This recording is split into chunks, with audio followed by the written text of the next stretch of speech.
Hey there, you're listening to You Still Going On About That with Rob Israel and Joseph K.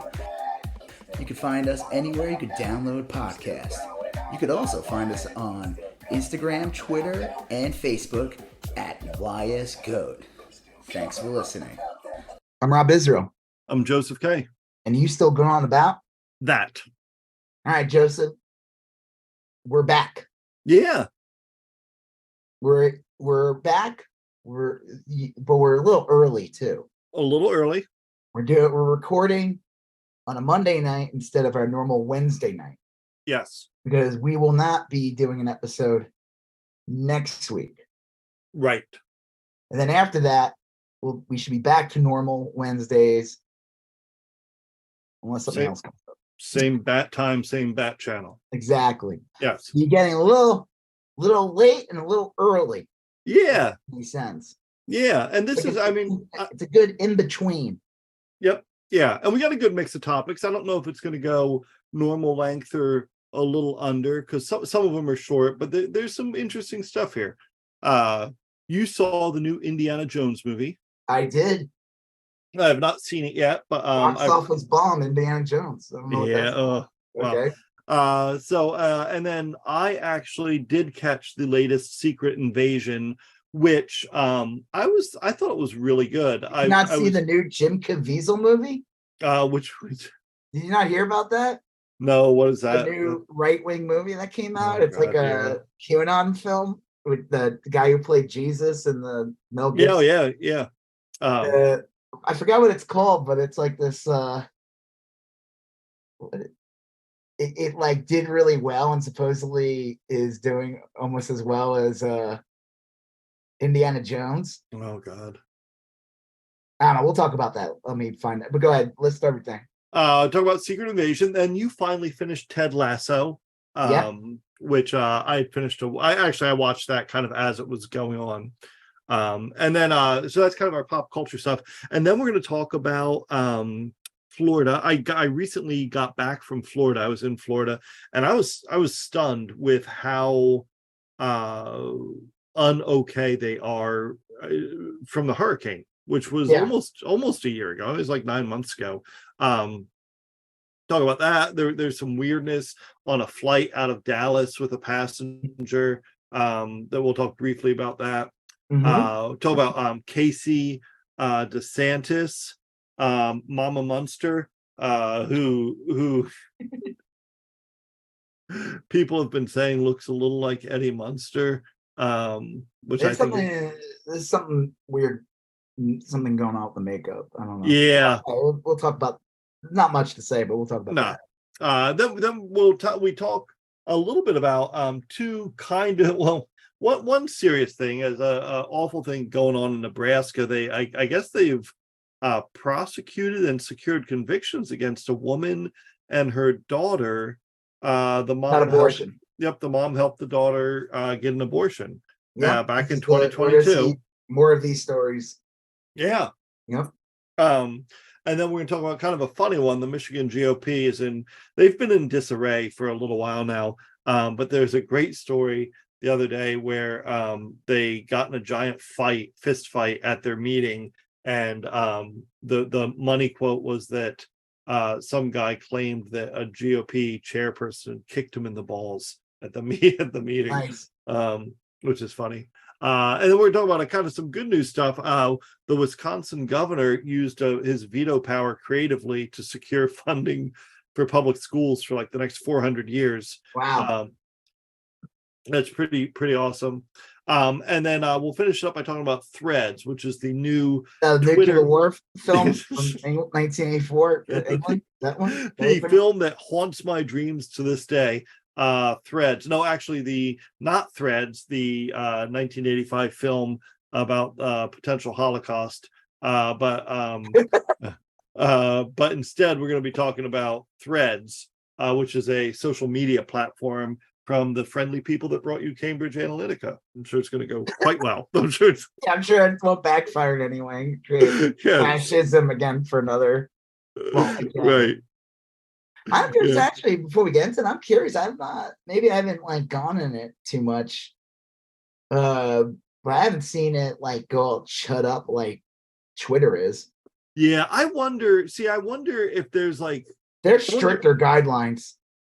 Yeah, I know I'd imagine the real reason they wanted to link it to Instagram is that basically everyone already has an account. But Yeah, a side benefit of that is that we'll talk I. about it. Don't know. Yeah. Okay. Yeah, Yeah. All right. Cool. So you saw Indiana Jones. How was it? I liked it, but like I said, it's like crazy. I saw like it was getting decent reviews. I'd give it like a solid 8. Yeah. I think that's it's definitely better than the last one. That's not saying much, but it is better than the last one. It's I'd say it's like, everyone has like these like, I don't know, I like Indiana Jones, but I'll be honest with you, they never were like my favorite movies. Like, Yeah. I like Raiders of the Lost Ark, but the funny thing is, I was more of like and I don't even like Temple of Doom that much, but I always like, I grew up with Temple of Doom. I was Yep. like 6 when I saw it in the theater. I don't think I saw Temple of Raiders of the Lost Ark until like maybe after I saw Temple of Doom, because it came out in 81. I was like too young. Yeah. Or just, I don't know, we just didn't see it. And movies would take forever. Movies like that, Star Oh yeah. Wars, took forever to get out on cable, and they didn't have really VHS yet too much. So like I didn't see Star Wars until like 1984. I mean, I saw Wow. Empire Yeah. in the theater when I was like 3 or 4 years old. I saw Return of the Jedi on opening day. Yep. But I don't think I actually saw Star Wars until like after it like finally hit HBO. And the same thing with like Indiana Jones. I saw Temple of Doom in a theater. I Hmm. guess that came out in like 84, right? Yeah. About that sounds And I right. don't think I saw Raiders until like later, when Huh. it hit cable. And then I liked Last Crusade. I like That was it. good. It's not there's some weirdness in it, but it's still good. The whole Crusade guy, the knight in the end's a little goofy. Yeah. Yeah. Whatever. That's the thing about like Indiana Jones movies. They have like insane endings. They do. This one, I don't want to spoil anything. I'm not gonna get into it too much. This one has an insane ending. Huh. It's crazy. And I'm glad I read no spoilers before. Huh. Okay. The only thing I knew about it, I didn't know anything really going into it. I just knew what I saw in the trailer. I knew that he's in it. I knew that Gimli from Lord of the Rings was back Hmm. as I forgot the character he played. He's in the other Indiana Jones movie. Yeah. He plays He was a not dwarf in this movie too. It was crazy. He not said, "Earn Turkish, but my axe." he's like Egyptian or Turkish or something, Yeah, isn't he? Yeah. yeah. He lives in New York now. Like it literally takes place the day after the moon landing or something like Oh, that. okay, cool. And yeah, like it's a good. I like it. The beginning starts out in like 1944, right before the end of the war. So you get this interesting de-aged Harrison Ford. They do a decent job on it. Definitely better than Luke at the end of Mandalorian Sure. season 2. They did a good job on that. It's funny. I'm watching the movie, and I know my only thing that I just give it a pass because I don't care. It's not real. Yeah. But I noticed like they do these like little cheats to get Harrison Ford into a place. They kind of just like nudge him into a scene because he's like 90 years old. Yeah. Yeah. So I can't explain it. You'll have to watch when you see the Okay. movie, you'll know what I mean. Like there's like these kind of almost like very physical situations that would require him to do something to get onto the next object. And Huh. they kind of just fudge it a little bit to get him there. Okay. They're almost like going like, yeah, you're on there. Like the way they edit the movie, it's like Interesting. you're on there. Don't worry about it. You're in that Yeah. scene. You, Huh. you rolled in. I don't know how to describe it, but I noticed that a little bit. What's her face from Fleabag is good. Okay. Do you know that actress? Just a tiny little bit. I think I saw a season of Fleabag. When I liked it just fine. She is she the one who's going to be the new Lois Lane? No, that's That's Miss Maisel. Yeah. Yeah, Okay. yeah. Wrong Amazon show. Yeah. Yeah. That's I was getting Wrong my Prime show. Her name is Phoebe Waller-Bridge. I'll be honest with you. If you told me, I knew that already. When she was casted to play this role, she'd be the last person I'd ever want or expect. And yeah. she was fine. I thought she did a good job. I don't see her carrying this franchise. And the Yeah. reason why is because, like, the one, who is she? Yeah. I mean, I'm not even like Harrison Ford had Han Solo already. He was in 2 Star Wars movies before he was before Indiana Jones. And he had done other things. I mean, he was in but he was Han Solo. Yeah. All the movies don't matter. He was an iconic. It'd be like if he got Indiana Jones and he was not Han Solo. That's how I see her in it. It's like, yeah, I've seen her in some stuff, but I don't view her as that kind of actress or that kind of. It's like you have that.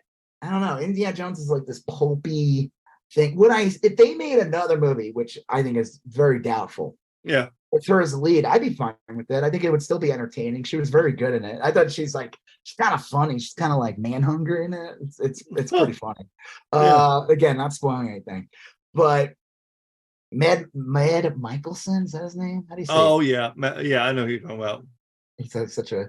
He's great in it as the villain. Plays a good Nazi, believe it or not. believe it or Nazi. Yeah, believe it or Nazi. Yeah. Yeah, I mean, it moves well. Harrison Ford's great in it. I think it's funny. It's like, I don't get it. He definitely likes the indie role. He respects it, but he for some reason always hated Star Wars. Like his whole like conundrum thing about it, like, all right, I'll be in the new trilogy, but like no joke. He's like, you're gonna have to kill me in the first movie. Yeah. Like, you didn't want to be in the entire trilogy. I read one article where they really kind of framed it as he just did not like the dialogue. Like he said that it's just very poorly written as far as like a film goes. And I guess that makes sense because he always struck me as like in that 70s cinema, like he wanted it to be hyper realistic or like, you know, he was already in some big movies. Like what was that big one that has like Gene Hackman in it? He's in that one. It's like, well, he was in Apocalypse Now. He had a role in small Apocalypse part in Now. that. What year did Apocalypse Now come out though? He was already Han Solo at that point. Was it? I don't know. Apocalypse Now, I want to say came out out like 78 or something. Apocalypse Now. Wait, you telling me Laugh It Up Fuzzball is not? Yeah, Apocalypse Now came out in 79, which is about 2 years later. But I got to imagine that he was shooting Apocalypse Now like He's earlier. only in like one scene. He could have just showed up for a week. Yeah. I don't know. I guess like what I'm getting at with Harrison Ford is that he struck me as the kind of guy that came out of the 70s and really bought into that cinematic reinvention, that kind of like gritty. Like the joke too was like he wasn't even going to be in Star Wars, and he was like, because he was in American Graffiti, right? Yeah, he was. He played a good role in American Graffiti. So he was like friends with George, and supposedly like he was there to like do lines with people. Huh. And I don't mean those lines. Yeah. In the 70s, they did a lot of that stuff. Right. They still do, but they did a lot of it more back then. Especially with Carrie Fisher, you know what I'm talking about? Right. Mm-hmm. Definitely did a lot of lines. Think of like Dave DeVito and Always Sunny. Right. Yeah. They're like, yeah, it was the 70s. We all fucked. You know? Right. Look, your worshipfulness, let's get one thing straight. I don't know. This dialogue's great. What are you talking about? Yeah. You like me because I'm a scoundrel? Well, if you look at like the Indiana Jones movies, they were like stylized, but a lot of the dialogue and stuff was like reasonably naturalistic. It is. Yeah, it's just a lot better, you know. And this one works great too. I think the dialogue's good in this one. I saw people like ripping this new one apart. I'm like, some people just want to be. It's not. It's a good. I guess I give it an 8. I'm not gonna say it's not the best movie made. It's not, but it's definitely. It's so much better than the Crystal Skull. I need to see the Crystal Skull again. I didn't mind the Crystal Skull. It wasn't great. I just didn't like. I don't like Shia LaBeouf. I think that was he was a I agree with that. I never cared for him, and like I don't know, but I think the story's just kind of stupid, you know? Yeah. The aliens. I think I fell asleep in the theater. When they wow! Yeah. Temple. I think I fell asleep in that part. Yeah. I need to rewatch it. I do like the beginning a lot. It's funny. Everyone gives the fridge scene shit. I thought that was great. How else is he supposed to survive an atomic blast? You got a better suggestion? You tell me, buddy. Yeah. He saw a fridge from the 50s or 40s. Lead lined, yeah. Lead lined fridge. Now the thing is, how did he get out? Right. Yeah. Well, yeah. I mean, look, Indiana Jones has always had kind of like, well, like you said, like kind of a fucked up nature to it, like very implausible, supernatural stuff. So come on, I mean, The ending is nuts in this, but I like it. Like I said, I would watch this again.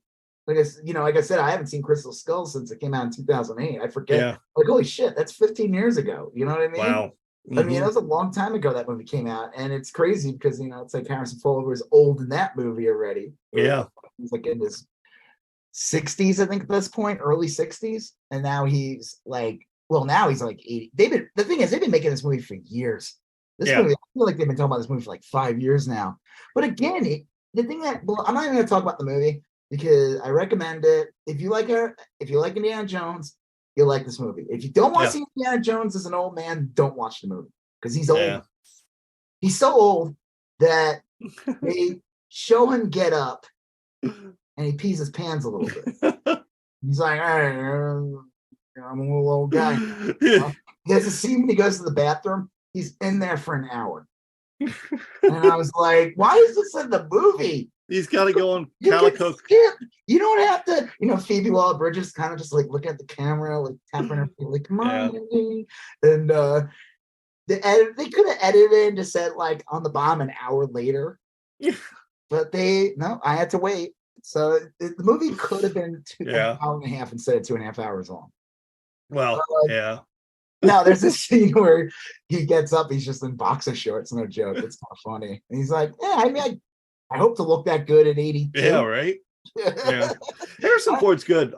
Did you watch that movie, that Apple show, Shrinking? Not yet. Like I said, we just got Apple back, and I decided, I'm like, nothing was like on other, I feel like we watched other stuff. I didn't see it. I was like, let's just get Apple again. And we watched third season of Mythic Quest. Okay. I watched, we'll talk about Ted Lasso a little while. I've been watching a show called Silo. Oh, I read that book. It was a book called Wool. Oh, okay. And I heard that the show kind of reminds me of fucking Snowpiercer. Yeah, that's it. I haven't watched it yet. I'll probably give it a shot. But great cast and everything. Yeah. It's starting to pick up. Like I don't want to spoil anything about it. I'm move back onto Indiana Jones sec, but it's kind of like how remember like the first season of Snowpiercer just ended up turning into like a cop show. Yep. On Snowpiercer. Yeah. That's what this is. It's like a fucking cop show in the what is it called? In a silo, in a grain silo. Is this like the go-to? Like really? Yeah. It's like I don't know. It's so funny. But like I said, back to Indiana Jones, I enjoyed it. It definitely does a decent job of fitting the feel and being its own thing. Crazy ending. Crazy Eddie was also in it. That was weird. Oh, cool, yeah. Crazy Eddie, remember him? Yeah. More insane. Yeah. Oh. I was like, what's he doing here? It's 1969, like I said, my only I was like, I remember complaining, I was like, oh man, it sucks that like the guy who plays Short Round's not gonna be in it, right? Yeah. But spoilers, he's not in it.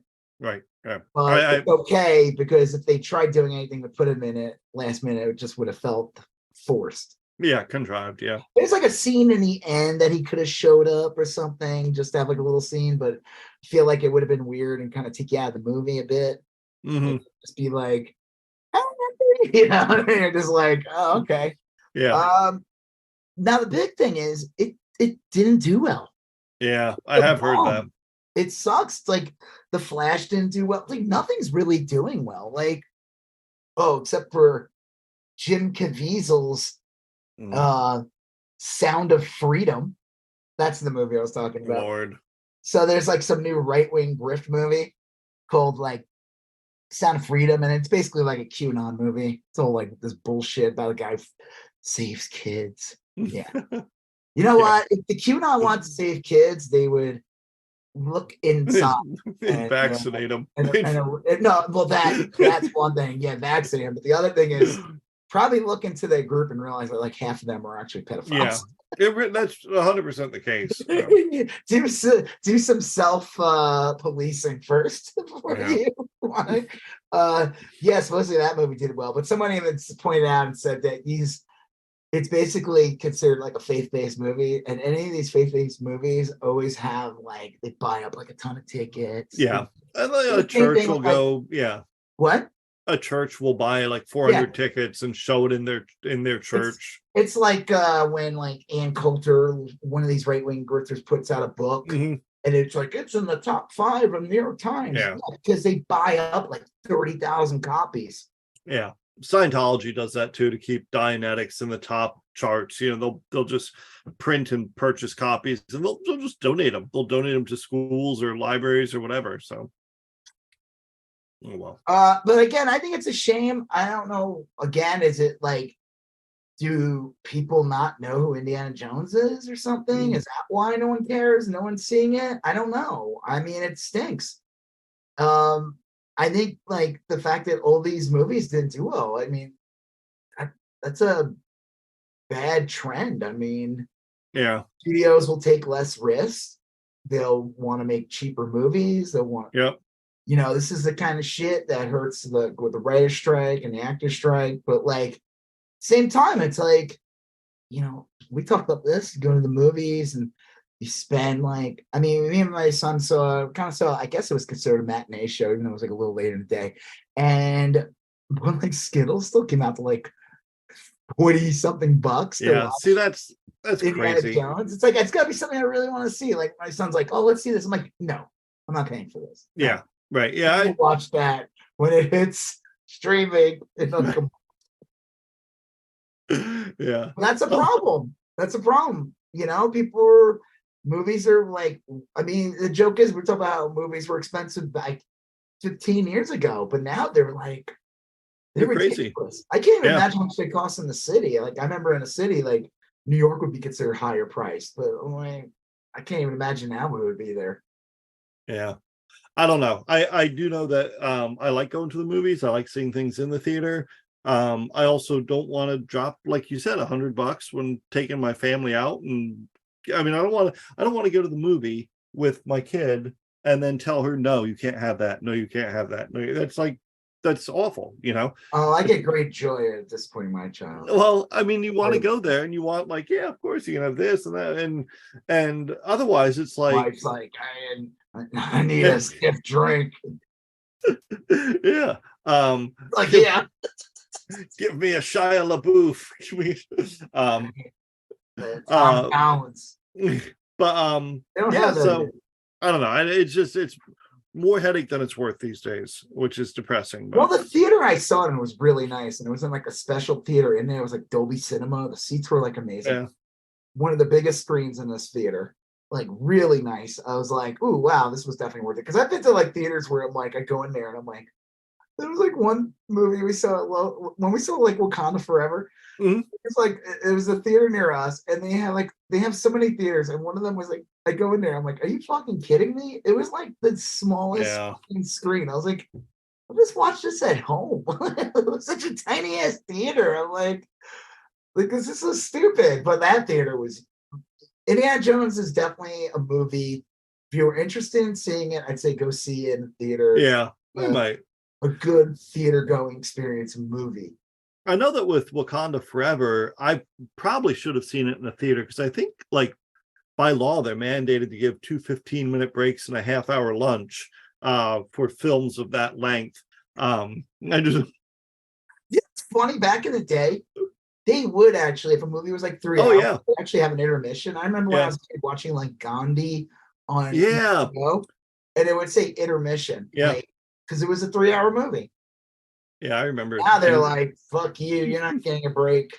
Right. We got to squeeze in as many times in here. You're going to pee your way through Endgame. Did you see, there used to be an app that would tell you the best time to go to the bathroom in a movie. Do you remember that? No. It was called like. That's funny. Like, like skip a scene or something? Yeah, it was like if you're going to go to a theater and you need to pop out to use the restroom or whatever, it would tell you. I forget the name of the app. I'll figure it out eventually. But yeah, it would tell you when you should go, so you wouldn't miss anything crucial. Yeah, I wonder what that was called.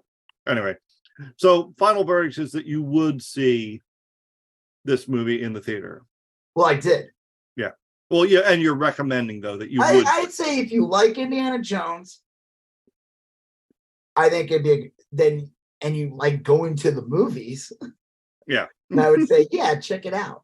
And I think it's a good idea to like. I mean, it's so stupid because this isn't like some art film. It's not this like, you know, it's a freaking corporate product from Disney and shit. You know, but like, if you don't support these type of movies, you're not going to get these anymore. That's a fact. They won't put the money to it. These things are very expensive, and they'll claim that they're going to make all these movies, but they won't if they don't do well. Like, you know, that's why, like, you know, James Gunn's listing all these things that he plans on doing. Yeah. That first Superman movie doesn't do well. And if they're not, like, they have Blue Beetle's coming out, Aquaman's coming out this year. I bet I could see Blue Beetle surprising people. Mm-hmm. I don't know. Aquaman, it's funny. The first one did very well. So yeah. But it wouldn't shock me if this one bombs.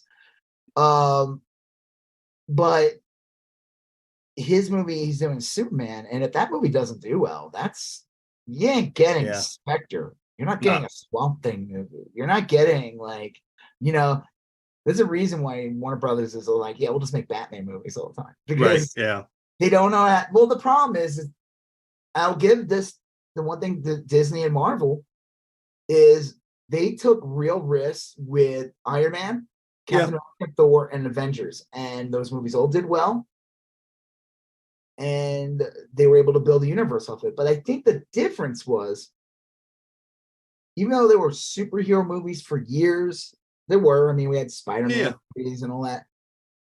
You didn't have this like connective tissue universe. Right. Yeah. A It was multiverse. new. So now it's old hat. It's not new anymore. So the audience is kind of like, doesn't give a shit. It's not, there's no wow. Like, we already seen it. We saw Endgame. You know, it was like 100 heroes on the screen fighting a bunch of bad. Which was amazing. Yeah. Yeah. But like, I would love to see Wolverine in it. But, you know, actually, did you see that picture? Yeah. They put it out. Deadpool with Hugh Jackman in an actual Wolverine outfit. Right. The I think it's missing the mask. That's it. Yeah, that'll be good. He better fight the Hulk. I do. No, well, there's a reason, because that's his first appearance as in Hulk. Yeah. Okay. Yeah. It'd be stupid not have the Hulk in it. Right. I don't know. Maybe who knows? There could be some weird rights issues, even though, like, it's bizarre. It's like Marvel and Disney owns all this shit, but there's still these weird contracts. Like, do you know, like, there's a reason why everyone's like, where's the X-Men movies? Yeah, there's no X-Men movies because there's all these contracts that finally end in 2025. That's how they were able to get, I think, Hugh Jackman back in a movie real quick. Because it's like they still have a contract with him. But I guess the joke is that the movie, I don't know if you heard of that, it's Deadpool destroys the 20th Century Fox Marvel movie, like X-Men. And all that. That's funny. Yeah. I did not know that. Supposedly that's like the plot. He kills like, well, supposedly all the X-Men are coming back. The rumor is that what's his face is going to come back as Human Torch. Okay. Because Chris Evans was, you know, Captain America. He played Human Torch in those awful Fantastic Four movies. They were Fox. Yeah, that's right. Movies. Yeah. Right. So the joke is supposedly he's going to come back as Human Torch. And that's funny. Yeah, and probably get killed like Deadpool. Nice. All right, cool. All right. Well, speaking of Marvel, what do you think of episode 3 of Secret Invasion? You know, I liked it a whole bunch. I read the little blurb, you know, like it's about this, and I was like, yeah, this doesn't sound terribly dynamic. It doesn't look like it's going to advance the plot much. But I loved the episode. I thought it really benefited from being a short episode, though. Yeah, it was like 45 minutes long, or 42 or something like that. And I thought that pacing really helped move it along quick. Well, you know, it was a good, well-paced episode. I liked it. I don't know. I thought it was real good. I thought it did a lot. But now we only have, well, we got three episodes left, right? I don't know. I saw like one guy I follow. I don't want to mention his name, artist and everything, but he was trash, and he says the show looks cheap and like, I don't know. I think he was being a little tough on it, but well, I don't know. I mean, I don't think it looks cheap. I don't think it looks cheap at all. I don't know. Like, I mean, like, yeah, what, like buildings falling down? And yeah. I guess he by cheap meaning too, like there's no heroes in it. Like, okay, well that's a fair like, point. oh, you just get Don Cheadle, you don't get the War Machine. Well, yeah. I like the whole. So you said, you asked last week, does Nick Fury know if his wife's a Skrull? And I said, I think he does, and I was right. Yeah, he knows his wife's a Skrull. Right. Yes. No. And that I liked how they kind of revealed that. I'm trying to think. Like, I guess if I had, it does seem to me that the who's the lead bad guy? What's his name? Gravix or something? Yeah. He comes across as maybe like, how did he earn this? And is this really his best plan? Like he's going to trick humans into annihilating one another, and then they almost like launched a missile. Yeah. It just seemed like I don't see how this, but it's a comic book movie, so I mean maybe I'm overthinking it, but like I don't know. I mean, like they seem to be doing okay so far. Why not just, do they need to take over the world if they're like, well, I guess their whole point is like, we are stronger than them. We can handle, like, if the humans kill themselves with a nuclear missile, the Skrulls would survive, being that they're living in a basically a nuclear wasteland. They're okay. They live longer. They're stronger. They could change their fucking appearance to probably acclimate to environments. Like, so they're probably, of course a big section of them are like, why would we be doing the bidding of humans? We're their superior. And I guess I could see that. So if they started like a nuclear war, like obviously they would probably die in a nuclear blast, of course, like anything probably would, but they would survive the fallout. And stuff. Yeah, so they're probably like, let them wipe each other out, and we'll pick up the pieces, and then we'll have a planet, because they can survive on a more inhospitable. Inhospitable, is that the word? Inhospitable, yeah. They can handle when the AC gets turned up to 70. I'm like schwitzing, like it's like I'm all of a sudden in a tub but not in a tub, you know what I mean? Yeah. I'm in a sauna, but I'm not in the sauna. Well, yeah. I don't know. I like the episode. I thought I got it in my head pretty quickly that this is not a superhero show. I'm fine with that. That doesn't bother me. I mean, I do think that there needs to be some bigger appearances, though. Mm-hmm. I don't know, something. But it makes sense too that there would be like, this is the kind of stuff that goes behind the scenes. It doesn't. The Avengers don't even know, or like, you know what I mean? Like, they're not aware of this. This is under them. It's like, that this will have ramifications that will lead to something. Like, supposedly the rumor is that we will find out potential spoiler rumors. Yeah. So the president, played by Gilbert Magolny. No, what's his name? Okay, yeah. What's his name? I don't know the guy's real name. It's a big actor. What's his name? Where is he? I'm looking at the Dermot Mulroney, that guy. Oh, yeah. Yeah, he's been in tons of stuff. Dilbert Maloney.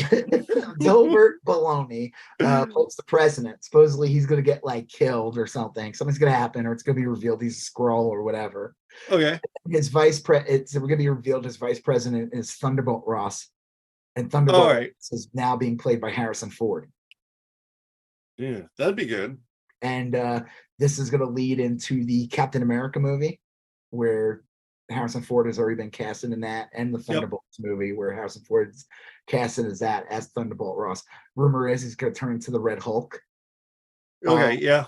These are rumors. So that might be the big reveal in the end, is that he becomes the new president in the end. It might just be like a quick scene, even though I'm like, and fuck, Harrison Ford did an Apple show with fucking Jason Segel. He can't be big to show up on a Marvel Disney Plus show. Oh, hear that shit. Well, yeah, I don't know. I mean, I could see that being the case. I do though like the show, and it makes sense to me that Nick Fury would want to handle this before it got to the level. I mean, it seems like he's trying to head off something at the pass that if he weren't able to head off, that you would need an Avengers to take care of or something. Did you see the big reveal in the end though? When was it his wife on the phone with it sounded like Rhodey? Oh, okay. Yeah. She's talking to somebody. It ends there. So there's been like people have been alluding and thinking that Rhodey's been replaced by a Skrull and for years now. And it would also almost make sense a little bit too, because like in the second episode, if the Skrulls want to divide humans up, the better way to have like Rhodey, who's now in this high position, be like America first, right? And be really divisive. We don't, doing a whole America first type thing. If you're a Skrull and you want to be like, I want to set up like war between the humans, of course you're going to be like, well, I'm only going to do things that benefit the United States, and I'm going to be very jingoistic about it. That would make sense. Yeah, I remember we talked a little bit about that the week before. That would make sense. Yeah. Well, it's the show's halfway through, so it should pick up. Do you think what's her face is dead, or you think that's just a fake out? Who was that? Monica, not Monica. Amelia Clark, Gaia. Yeah, I think she probably is. You think she's dead? That'd be crazy to cast her. She like didn't do anything. Didn't do anything. She literally did nothing. She like she has like maybe like 4 lines. No, I can't believe she's dead. No way. No fucking. It would be like the Captain. That'd be such a stupid casting, man. It'd be like Captain Phasma from. Well, yeah, pretty much. Yeah, that was a complete fucking waste. Yeah. Captain Phasma is one of the biggest. Like, it's like, oh, everyone's like, yeah, she's gonna be like the new Boba Fett. Yep. Like she's gonna like not be in it, like Boba Fett was. Right. Yeah. And she is get out in a really stupid way, just like Boba Fett was. Yeah. I don't know. She might not be dead. In the third movie. Well, I do. Here's what I do. This is kind of like a weird question. Are the Skrulls when they shot the Skrull when they were interrogating him?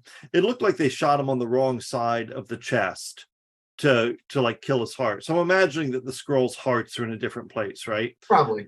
And when they shot the one Skrull and killed him instantly, it seemed like the bullet went over his right side, and when they shot Emil Clark, it looked like the bullet went elsewhere. So I wondered briefly. I didn't watch the Zapruder film on it.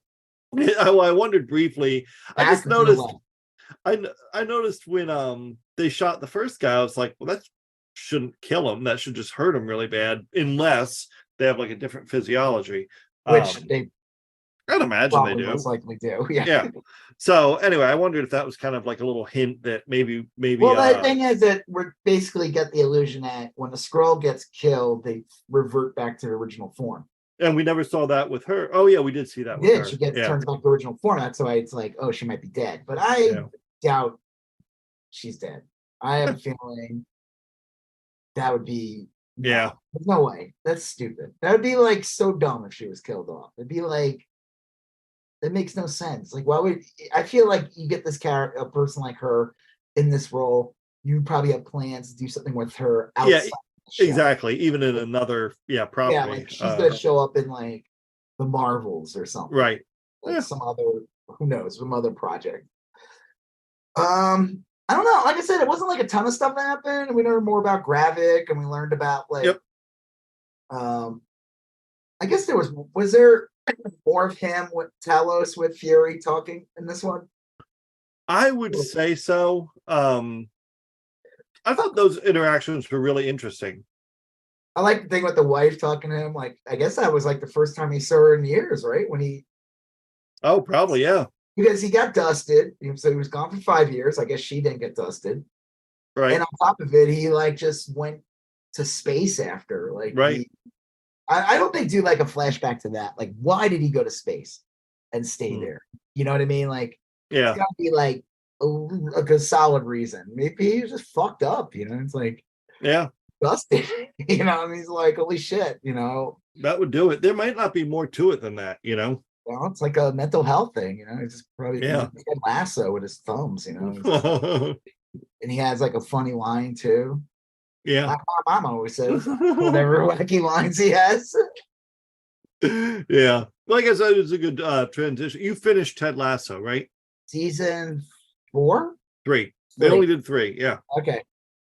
Yes, we watched Ted Lasso season 3. So before that, hopefully I thought it was fine, but I feel like the next episode, and I'm afraid that it will also be a lull episode. I feel like a lot of these Marvel shows, that it's like they have a pretty solid first 2 episodes, and then like third and fourth ones are just like, yeah. Then the 5th one, there's like a big revelation in the end, and then you got the finale with the 6th one. A lot of them have pacing problems like that, and it's like, no, this episode better be fucking kick-ass. Yeah. This better episode better, because I felt like the 3rd episode, even though yes, it was fine, it was a lull episode. It was good as an episode if like I'm just sitting down and streaming the show. Yeah. But as a week per week, it was pretty weak. Yeah, I would agree. You want more from this week's entry. Yeah, they need to be, and you only have 6 parts, and it's Secret Invasion. That was like a huge event in Marvel Comics. Oh, so yeah, I remember it. Use that as for the name of your series, and it's just like feels kind of small still. Even though I do like the whole reveal of like Skrulls being in like powerful positions in governments and stuff like that. Yeah. So, all right, Ted Lasso. What'd you think? It was fine. Fine. About soccer, I don't know. It's funny. It's a show that I thought I would never watch. Heard good things about it. We didn't have Apple. Finally got it because I wanted to watch Severance and shit like that. And then we watched Ted Lasso, and I ended up actually like really enjoying it. I thought that like the Jason Sudeikis character was just going to be this ridiculous, like kind of like I don't know, like just like a little cartoon, like right, like he's just gonna have all these like a buffoon, yeah, like a freaking Foghorn Leghorn or like Joe Dirt or something, you know, right. It's like he's like a real, like he felt like a real person, and he had flaws and the stuff with his marriage and everything. So it was good, and the rest of the cast is good too. I did not realize that actress the entire time. I've seen her in so much stuff for years, and I haven't seen her in a while. But I'm like looking at the credits, and I'm like, wait, she's in this show? Who? I'm pulling it up right now. Where is she? Juno Temple, who plays Keely Jones. She's she was like a young actress who like started in the early 2000s. And like I don't know, I felt like I hadn't seen her in a while, and she just looked different. I don't know, but and then obviously I always love that the owner Rebecca, played by Hannah, that she's that woman from those Game of Thrones episodes that like or whatever it is. God, I did not put that together. Yeah, that was her. I always thought that was kind of funny. Yeah, I guess you're right. She has been in a lot. Juno Temple. That Juno Temple. But I recognize her in this. She just looks so different. I don't know. Yeah. Well, she was great. I love this show. I agree with you. Like, I did not anticipate liking it as much as I did. For me, I thought it was going to be annoying because it was just talked up so much. Yep, me too. But I really fell in love with it. I was genuinely sad when it was over. I thought it was kind of an emotionally significant like show. I think the thing I liked most about it is like you said, the characters feel real. They just feel like they earned their growth. You know what I mean? Like they didn't take shortcuts. They would let things develop over the course of a couple shows.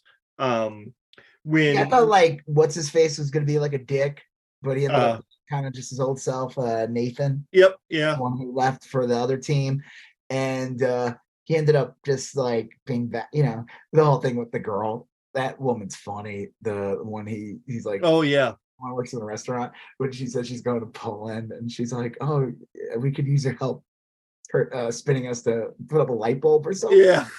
I was like, oh my God. Yeah, she's really good. All the even the bit characters were all real good. Yeah.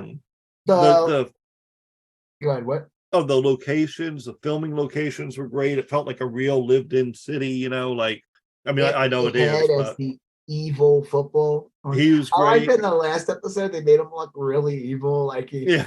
his like jacket would flow like a cape, like he was Yeah. like fucking Sith Lord.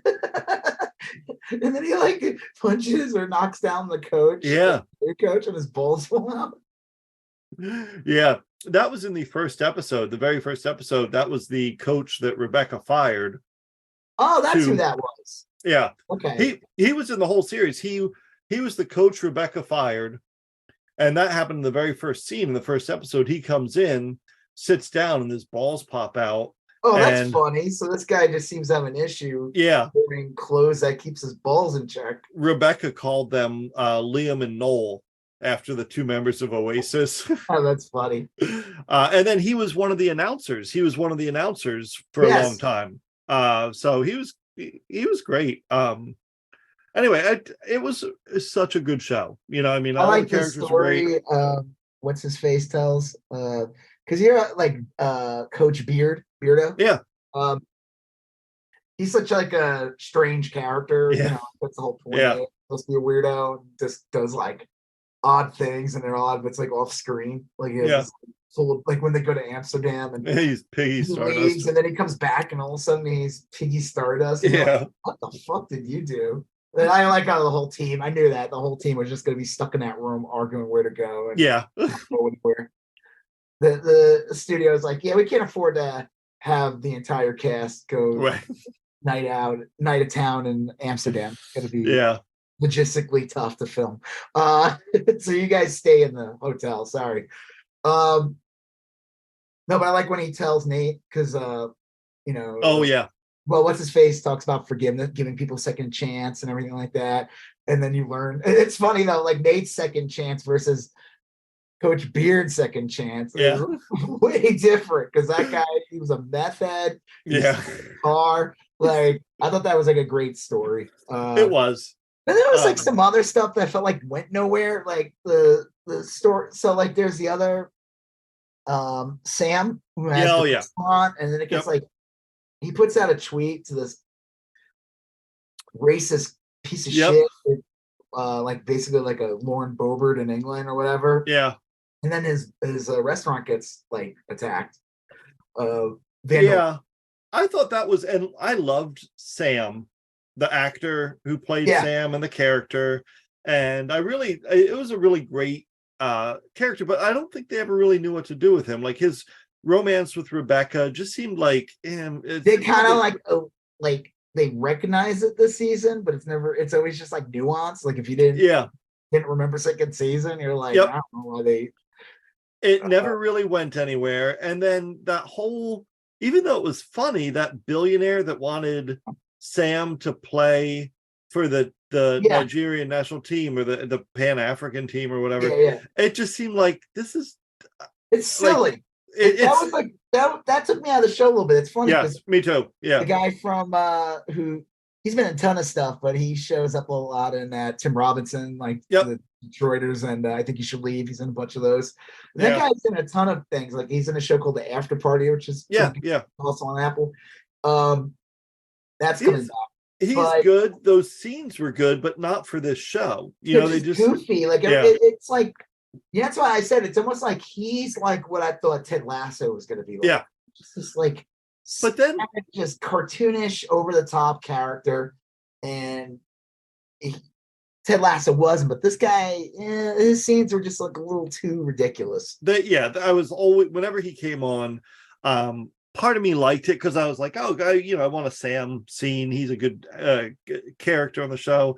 But like those just kind of went nowhere. And then, like you said, he had this social justice side to him that never really had a resolution to it. And Anyway, I guess like I and then you find out he ends up leaving and goes back to he plays soccer for his home. Well, he was able to go into the national team, and that anybody can still. No, but in the end of the montage in the end, it shows like what everyone was doing. He went, did that. He went and joined that team. No, he played for the Nigerian national team, Yeah. which you can do on loan. He could have still been with AFC okay. Richmond. He wasn't. He was still with the team. He was just doing that. They don't say that, but that's what like when Jamie played for England. And he wore Sam's number as like an homage to his friend. Jamie went right back and played for AFC Richmond. It's just like an all-star game or something. Or the Olympics is a better way of thinking about it. Like all the American players on different NBA teams. I like the one guy all of a sudden with the Van Damme guy. Yeah.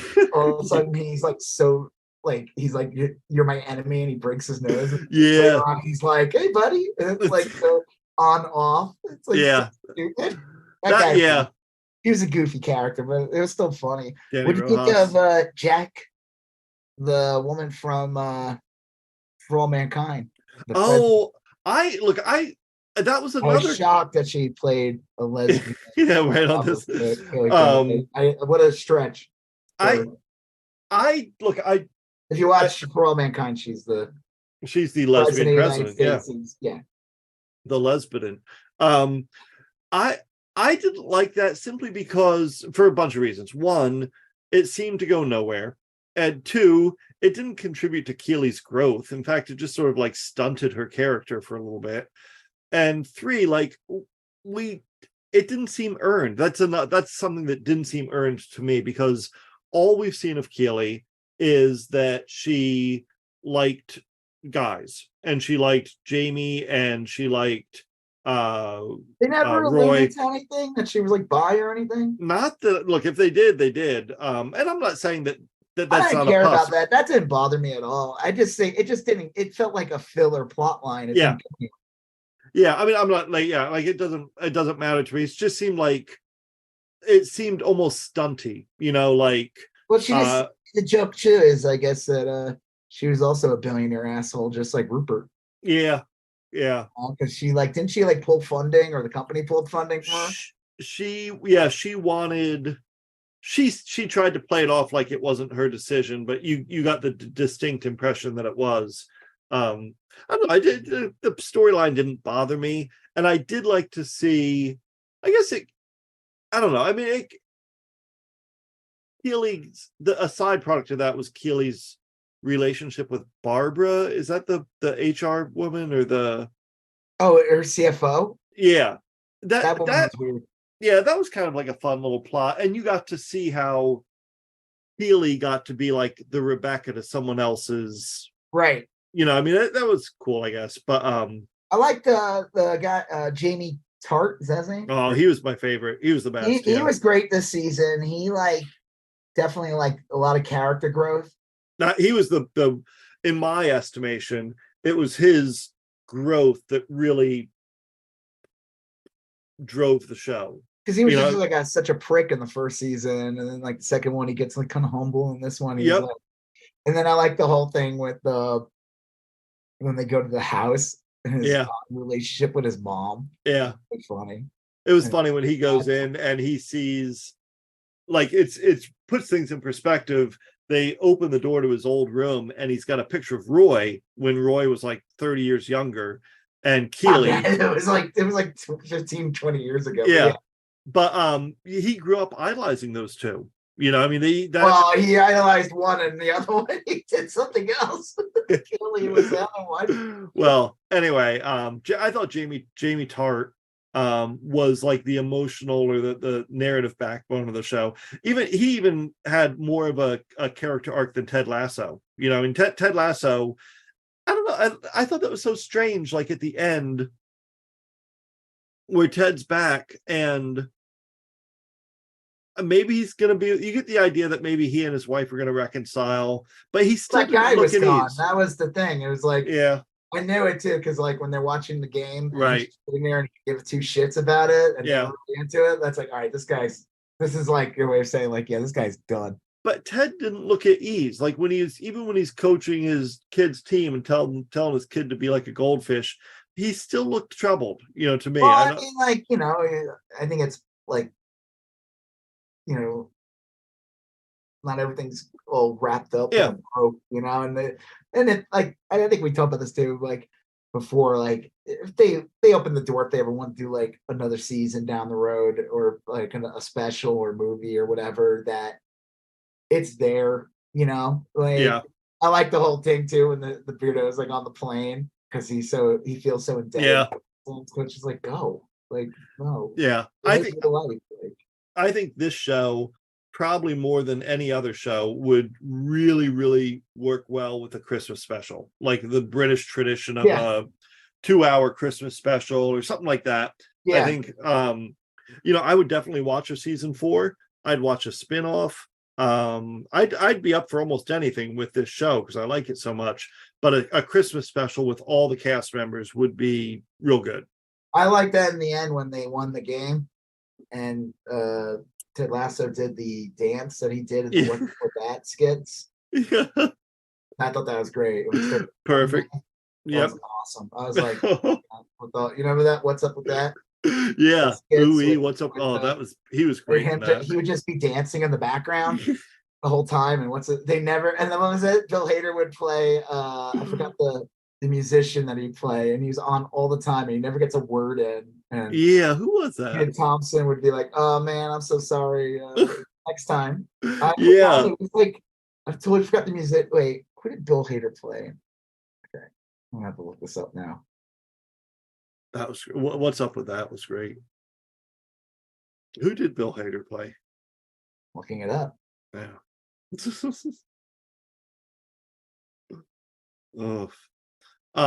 Well, as you're looking that up, I love this show. It's probably one of my favorite shows of all time. And it reminded me, like, if someone asks, like, will I like it? It reminded me most of, in a weird sort of way, I'm not saying they're identical shows, but it gave me the same vibe as Schitt's Creek, like the same general feeling I had. Like the feeling of the show and how it works. Yeah, I could see that a little bit. Who did he play? Lindsey Buckingham. Oh, that's right. Yeah. He always would play Lindsey Buckingham, and he'd always be there, and he'd be like, "Oh, I'm so sorry," and he'd be like, and Bill Hader never spoke a word. Yeah. And I listen to some podcasts. There was like there's a podcast I listen to sometimes with David Spade and Dan Carvey and Jason Sudeikis on, and he talked about that. And they're like, wow, you would dance the whole time? Like, that must have been exhausting. And he said that, like, not really. He would be doing it only when it was like spots. So like, the camera was coming to him, then he'd be dancing. But like, it would be not if the camera was not. Sure. That makes sense. Because he'd be like just dead. That makes sense. Yeah, I don't know what to say. I mean, I liked it. I don't know. It's funny. I always found was it like the whole show, like it's supposed to be about like empathy, I guess. Yeah. Did you remember like a year or two ago where like Mitt Romney was giving biscuits to like Kristen Cinema, like he's Lasso and she's God, I forgot about that. Yeah. Bro, what's her name? Who's the coach? The owner? The owner? Well, Rebecca's her name. Rebecca, sorry. And he's like, and I'm like, fuck you, man. Like, empathy. You're not gonna be this character that's supposed to be like teach people empathy. This is a guy who like, didn't he like fire like tons of people? Yeah. He's like a corporate raider. Get the fuck out of here. Yeah, I think the show was definitely about lessons from a fucking scuzzball corporate bank. I think the show is definitely about empathy, but more so I think it was about the notion that like you can get better, but it takes work. What's his face, who's so rigid, and he even realizes at the end of the show that he needs help. Roy. Roy. Like, he even says that. He's like, I need help. And he goes to the therapist, and it's like he comes to that conclusion. I like the whole thing with him with the niece is so funny though. Yeah, that was great. Trent Krim was a great character who really kind of picked up, did a lot in season 3. Which one's that? He's the journalist, the guy who was writing the book. Yeah, I mean, well, they made him more of a character. He was always just kind of the journalist character in the background. Yeah. I I always rewatched. like the guy who's kind of like, I forgot his actual title, Leslie Higgins. Yeah, yeah, That guy's great when they go to Amsterdam and he's just like, well, I'm going to the red light district. Like, yeah. he's like so cheery about it. And Right. they're like, what? And they're telling the guys. And I thought, like, no, he's not going to a prostitute. And then he's No. like, I'm going to teach this kid to be a man. I'm like, okay, he's getting back to a prostitute. And it's not. He's just going to this jazz thing. So Yeah, fun. he wanted to go see where Chet Baker died. He wanted to go see. Yeah, and then they're at a jazz thing. And I'm like, Yeah. so funny. I like that he gets called up on stage, though. Yeah. I said, Yeah. I guess that's because he's a regular. They knew that. They're like, hey, you're on that show. Yeah. Well, it was great. I really, I mean, I know I had a couple criticisms earlier about some plot threads in season 3, but even Like those, what? I mean, well, like the Keeley plot with Jack. That didn't bother me, but yeah. No, I was just like, I would have rather seen her work through her issues with Jamie and Roy and come to the conclusion that she didn't need either of them. You know, I think that was that's what happened in the end anyway. Yeah. And then they were like, they fought over and they're like, pick one, and she's like, no. Yeah. And the Sam stuff kind of bugged me a little bit here and there because it seemed like there's a bunch of false starts with They him. brought Sam's dad in an episode, and then that story didn't go anywhere after that. Right. So, but it was what it's a big I always show. thought they were like opening a door that Sam would run for something eventually because he is this like intelligent person who speaks like when they're gonna tweet and like one of them's like just tweet like you fucking piece of shit, right? And he tweets this like thoughtful little well-spoken politician type, that has more of an effect. And you could see like him like running for office or something. And I thought that could be like, I don't know. I thought whatever. We'll see. I do know that one last thing before we move on. That Beard guy, he really did live in Amsterdam for like 5 years, and he has a one-man show that's a couple hours long called like 5 Years in Amsterdam or that something. Actor? Yeah, the guy who plays Coach funny. Beard. And he did a lot of work at Second City, Chicago, I think. And I have not seen the one-man show, but they say that like a lot of his character is like based on his real life, like his real experiences. So like the Piggy Stardust thing might be an actual thing. I'll bet you that some of that is. I'll bet you there's a lot of deep cuts if you know this guy's work. I think Jason Sudeikis comes from Second City also. I think that's where they met. And you know who has a famous uncle, Jason Sudeikis? Yeah, Jason Sudeikis is George Wendt's nephew or something. Yeah, right. Fucking Hollywood nepotism at it again, using that George Wendt on everybody. Do you know who I am? The guy, Norm's nephew, right? Mammy. The guy who plays Roy, Brett Goldman or Brett Goldstein or something. Something like that. He's Hercules. He was Hercules, but he's also a writer and producer on that other Apple show, Shrinking, starring Harrison Ford and Jason Segel. And the Harrison Ford character is essentially Roy. It's like an older Roy. And you can see, like, if you watch Shrinking, knowing that Brett Goldstein, or what the guy's name is. I'll watch that soon. Yeah, it's not bad. I mean, like, my wife and I really liked it. I wouldn't say it's great, but it's got a lot of parallels to Ted Lasso it's an Apple show and they've got like a certain aesthetic, but you can definitely see a lot of that Roy character and the Harrison Ford character, which is kind of cool.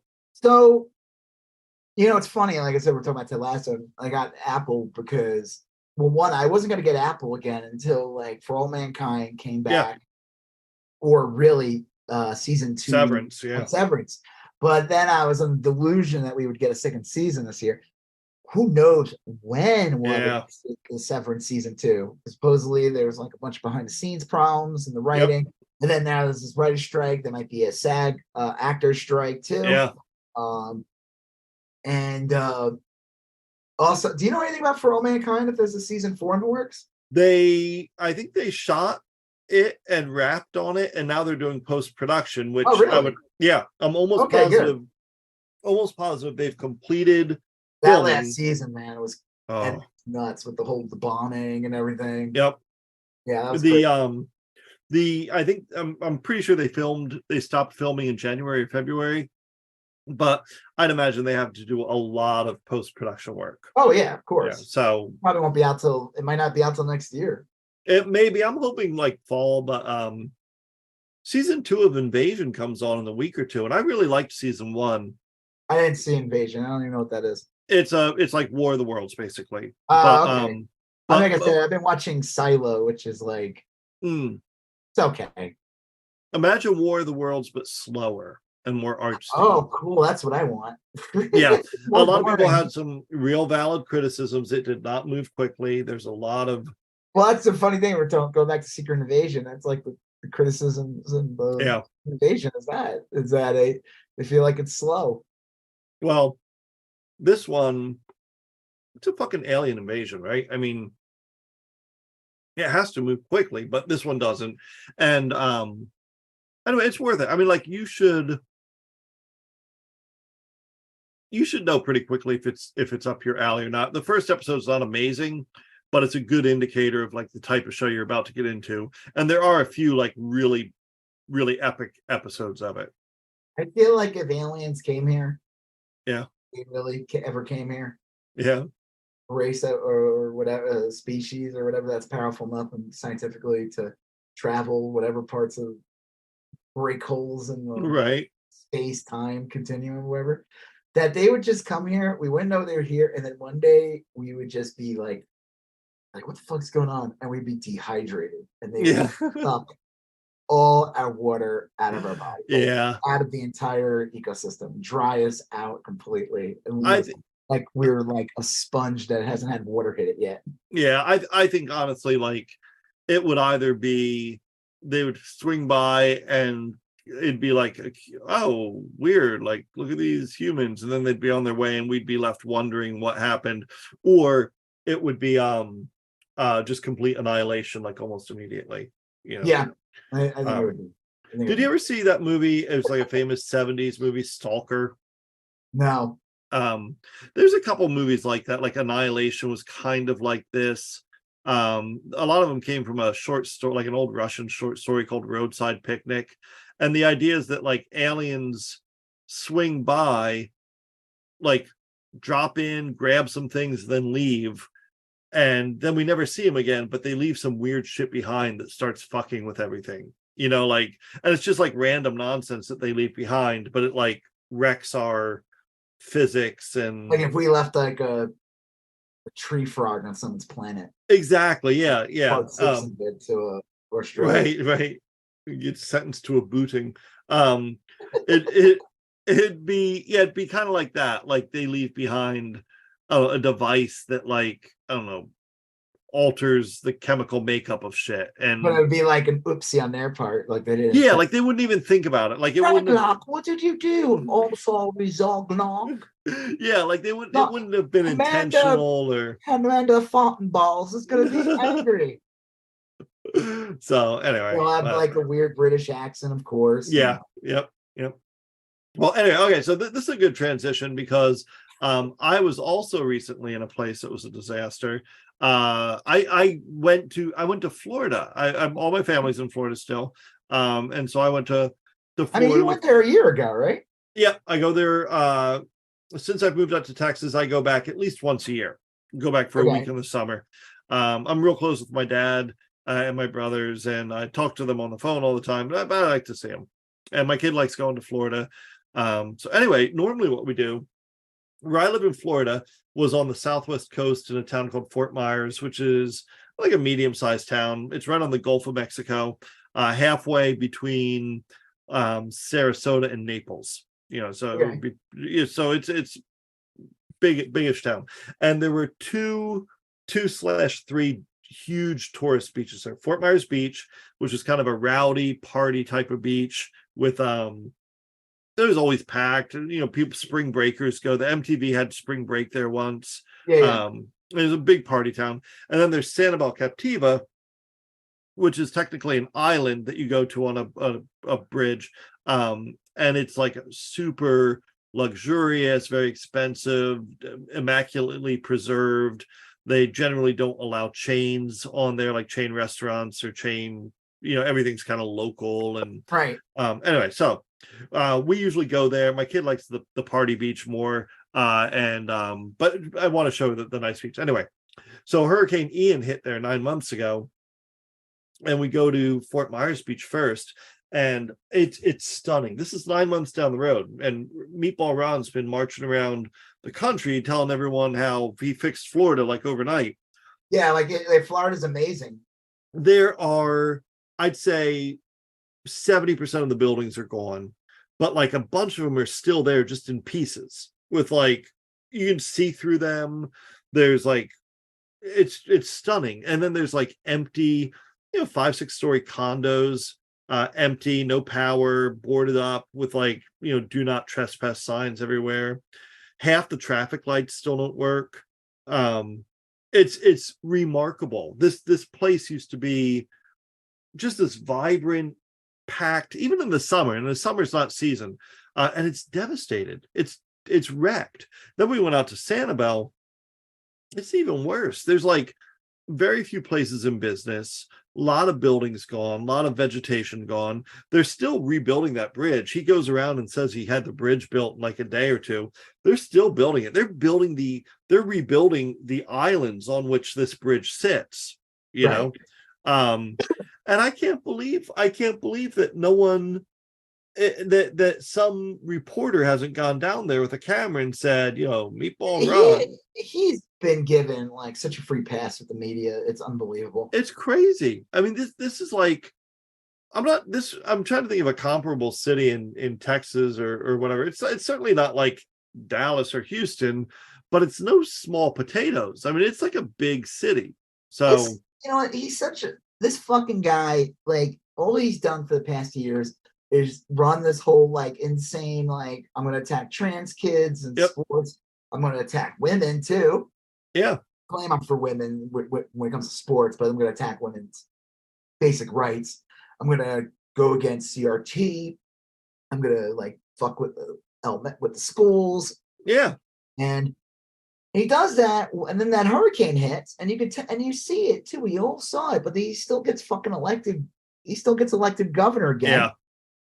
It's like this guy is ill-equipped to take on a real disaster because he is just a waste of time. And his whole message right now for running for president is literally like, this is like everything he says is just like, I have my whole agenda is to go against woke. Yeah. It's what so does that bizarre. even fucking mean? Define it. If I don't see a reporter say define woke, yeah, what do you mean exactly? Define it.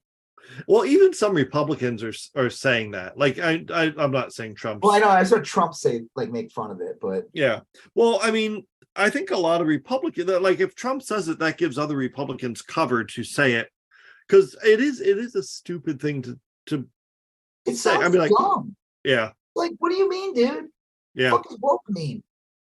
Maybe if you were awake, the right beaches wouldn't be so shitty. I mean, like, yeah, I know you said that to me, and it's like, you get all these chuds talking up Florida like as if it's like a Shangri-La, and it's like all these like right-wing morons are like supposedly been flocking there. Well, I'll tell you, a hell of a surprise. That Fort Myers Beach, very little is open, and this was 9 months after the day we went, which was like a week ago. The ice cream shop we used to visit was having its grand opening 9 months later. I mean, stuff like that doesn't shock me. Sometimes these things take forever. Insurance companies will fucking make you wait forever. There's like you got to rebuild. And then you rebuild, you're like, all of a sudden you're like, well, I'm not going to rebuild exactly the way it was. I'm going to like change something. That and that may be the case, but traffic lights, we should have the fucking traffic lights. That is a failure on the state. Yes, traffic lights is ridiculous. That should be fixed after a month. Yeah.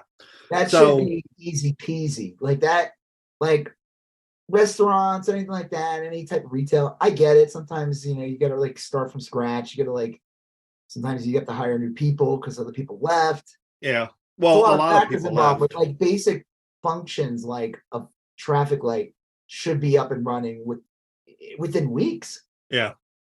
Yeah. I don't know. It was very shocking to me how devastated it is. And I see Ron DeSantis proxies all the time talking about how they rebuilt the Pine Island Bridge or the bridge over Matlacha.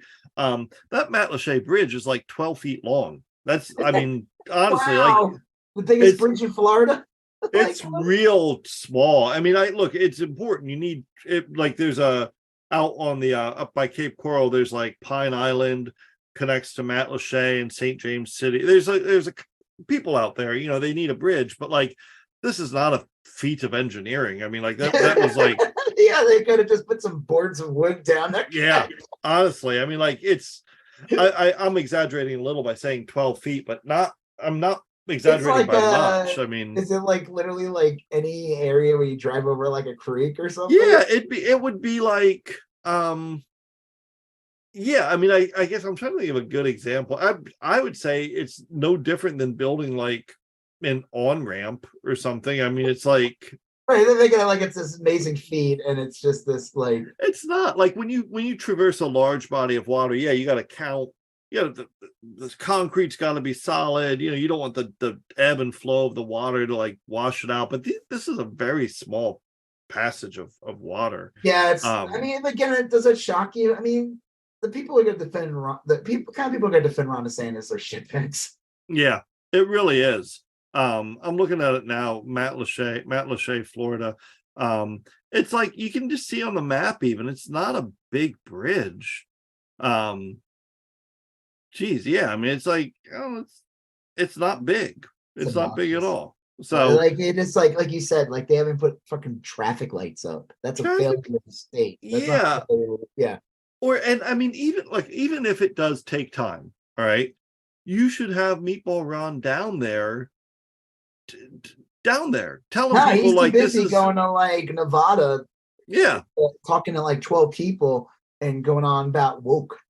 Yeah, I mean, like he should be. He doesn't have time to dilly-dally with Floridians. He's already made that state of Shangri-La. Yeah, he should be down there talking to banks, saying like, you need to loan this guy money to rebuild his fish shop. They did great business before, although I mean, like I don't know. There's a bunch of shit a governor probably could do, but he doesn't have to do anything because his fanatic supporters, don't care about actual functioning government.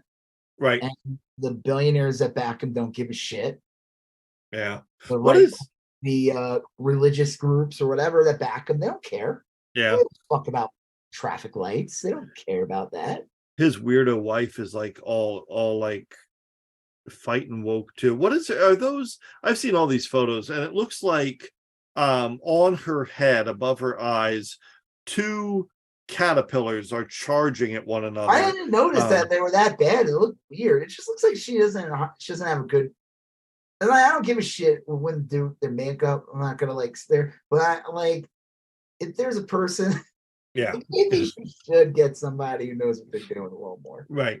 Because it looked weird. It didn't look like this. Did not look like her eyebrows. Like they look like.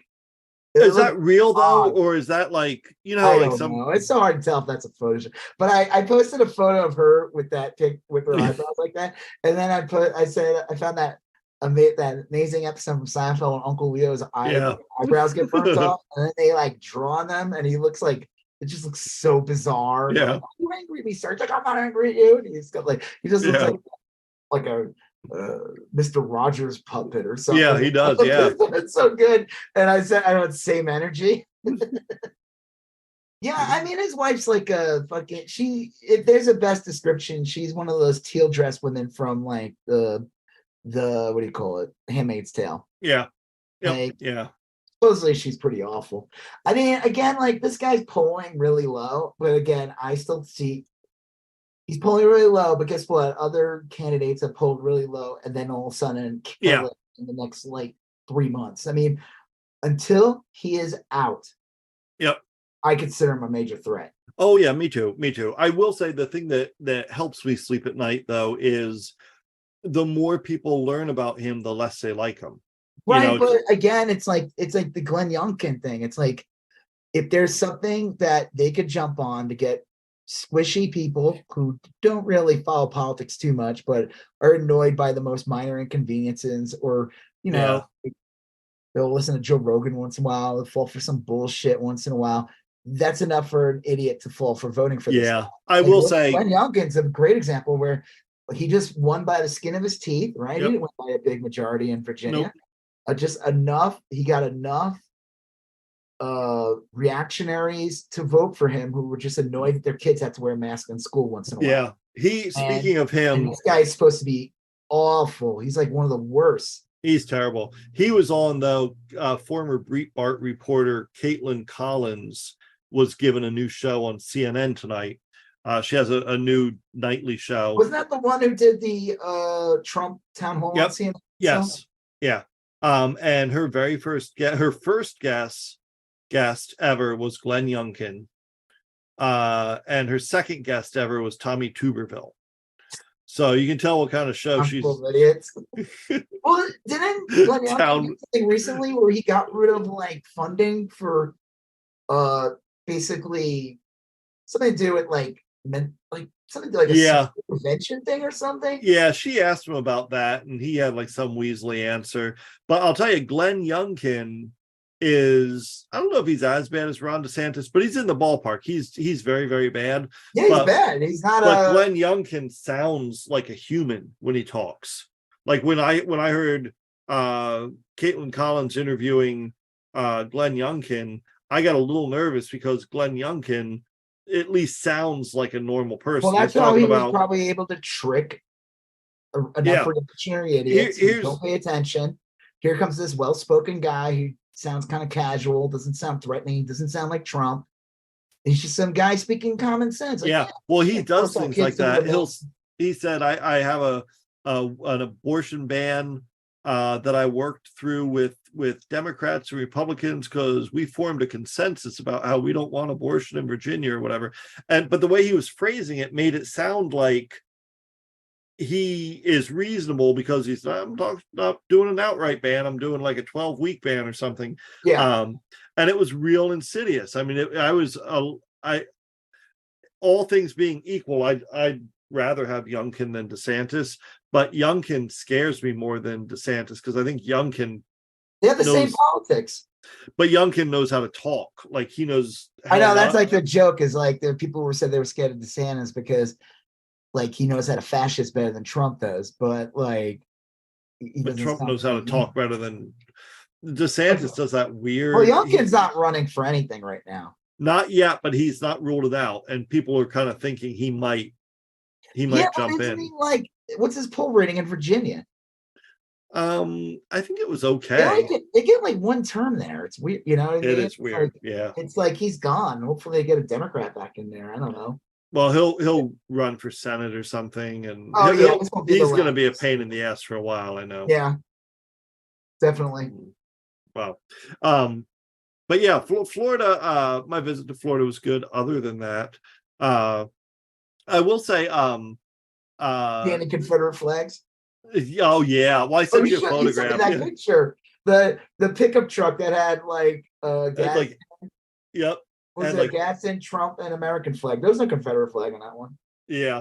On Fort Myers Beach, where I used to go, the Lonnie Kai used to sell these Confederate flag bikinis, which was like kind of hot. I don't know. Yeah, it was like it was like the sexy bigot. Ilsa She-Wolf of the SS kind of hot, I guess. Like so confusing. But yeah, it wasn't that bad. I would say Fort Myers, I don't know. The town's going to hell in a handbasket because of their politics. But the day-to-day living is okay. It's just that it's run by extremists, you know. That they don't think ahead and what's going to happen at some point is it'll get to the point where they'll end up voting for a Democrat, and then the Democrat gets in, and then everybody like, "Why did everything fixed right away?" It's like, dude, it's like you keep voting for these idiots, and you finally voted a non-idiot for once, and now you expect them to like, oh, well, you guys don't pay taxes, so that's going to be tough. Well, I will say, Fort Myers is on the Gulf of Mexico, but it's really more like along a river. The Caloosahatchee River goes from like the middle of the state. The Gulf of Mexico. I'm sorry? You mean the ocean, right? The Gulf, I mean? Yeah. Well, Florida has the Atlantic side, like Miami's on the Atlantic. And the Gulf. Yeah, and Fort Myers is on the Gulf side. The water is like hot piss. It is so warm, and that's one of the problems. Is like bacteria grows in it, and like it's a puddle of brackish water. Yeah. When I went we would go to Galveston sometimes, and that water was pretty warm too. And I was like, blown away by, because even like I grew up in beaches like Tobay Beach in Long Island, and the water it's not Pacific Ocean freezing. That fucking has water, but it was pretty cold. But so when I went to the Gulf, when I went to Galveston, I went to the beach, I was just like, well, this is weird. Mm-hmm. Just feel so many organisms like swimming in here with me.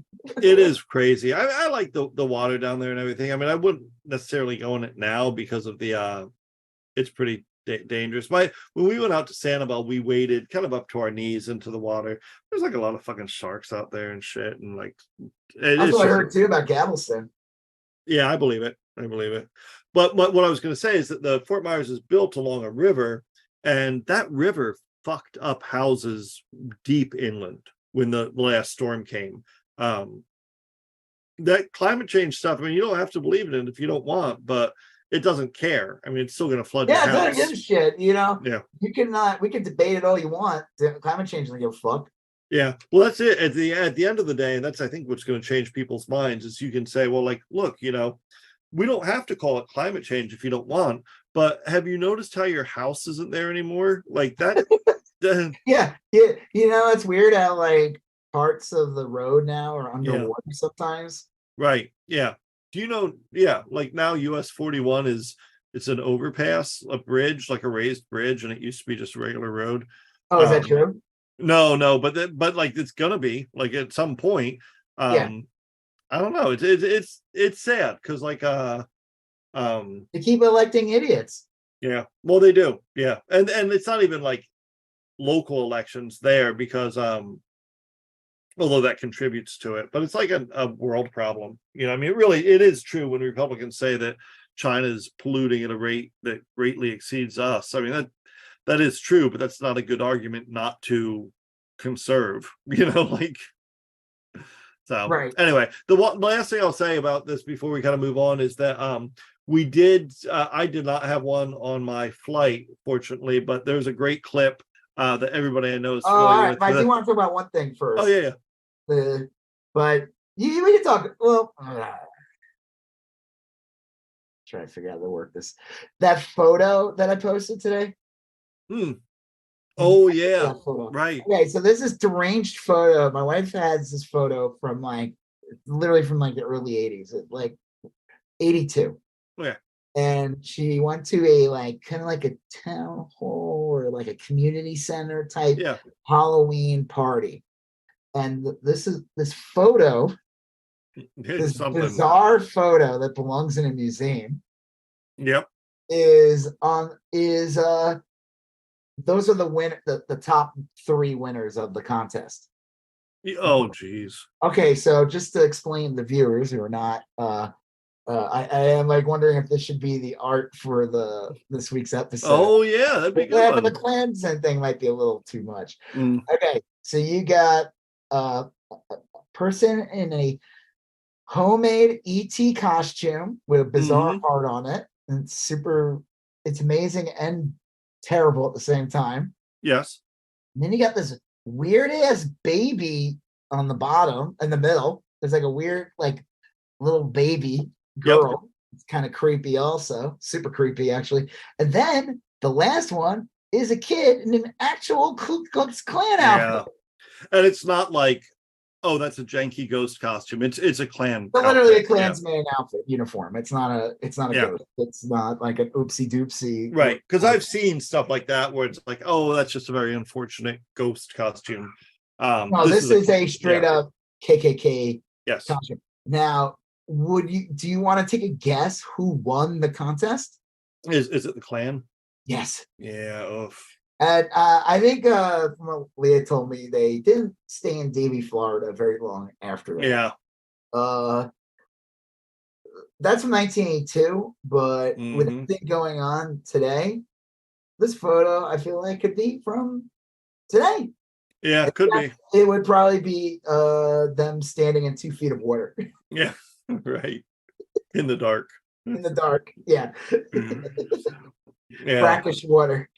I remember that photo. I posted it up on Twitter, and some of the comments are pretty funny. Like, I just wrote, I think it's been seen by a lot of people, but I feel like a lot of people don't know what to do with this photo. Right. Like, what is it? Say, when my wife, not pictured here, was a child, she was at a community costume party in 1982, Davie, Florida.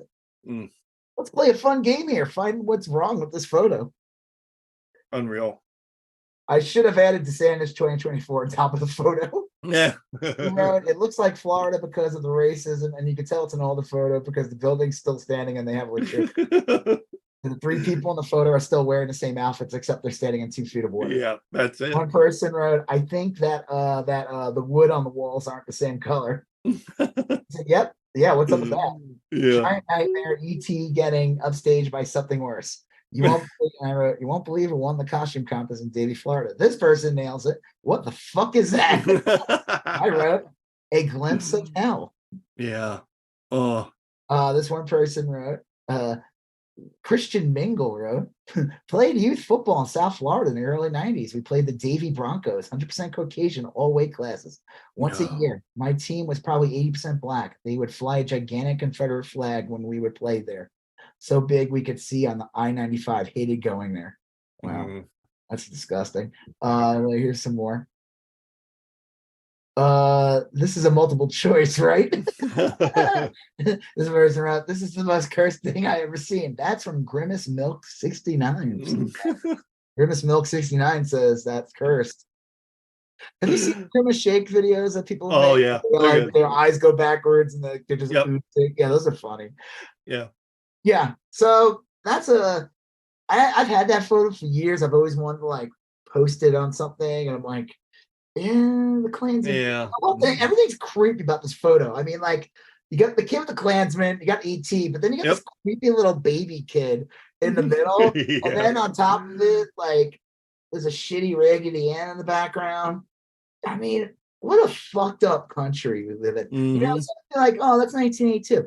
But it's not changed that much. You get these motherfuckers, you know, you got the governor of the state running on a whole anti-woke thing. Just say what you mean, asshole, you racist fuck. Did you see what happened in Oklahoma? They turned down some reparations for a survivor of the Tulsa massacre. Do you know what the guy said? You made this about race. Yeah. It's literally called the Tulsa race. That's how they teach it in school too. They teach the Tulsa massacre as having nothing to do with skin color. It's just like what it was. It was backed by the Klan and the government. How confusing is that, black though? People and killed them. Like, that's even more confusing to kids learning about it. It's like, and then they massacred a bunch of people. Why? Because, you know, I mean, like, how do you explain it? You know, commies. Like, right. Commies did it. They told them to do it. No, I'm not kidding. They were woke. Yeah.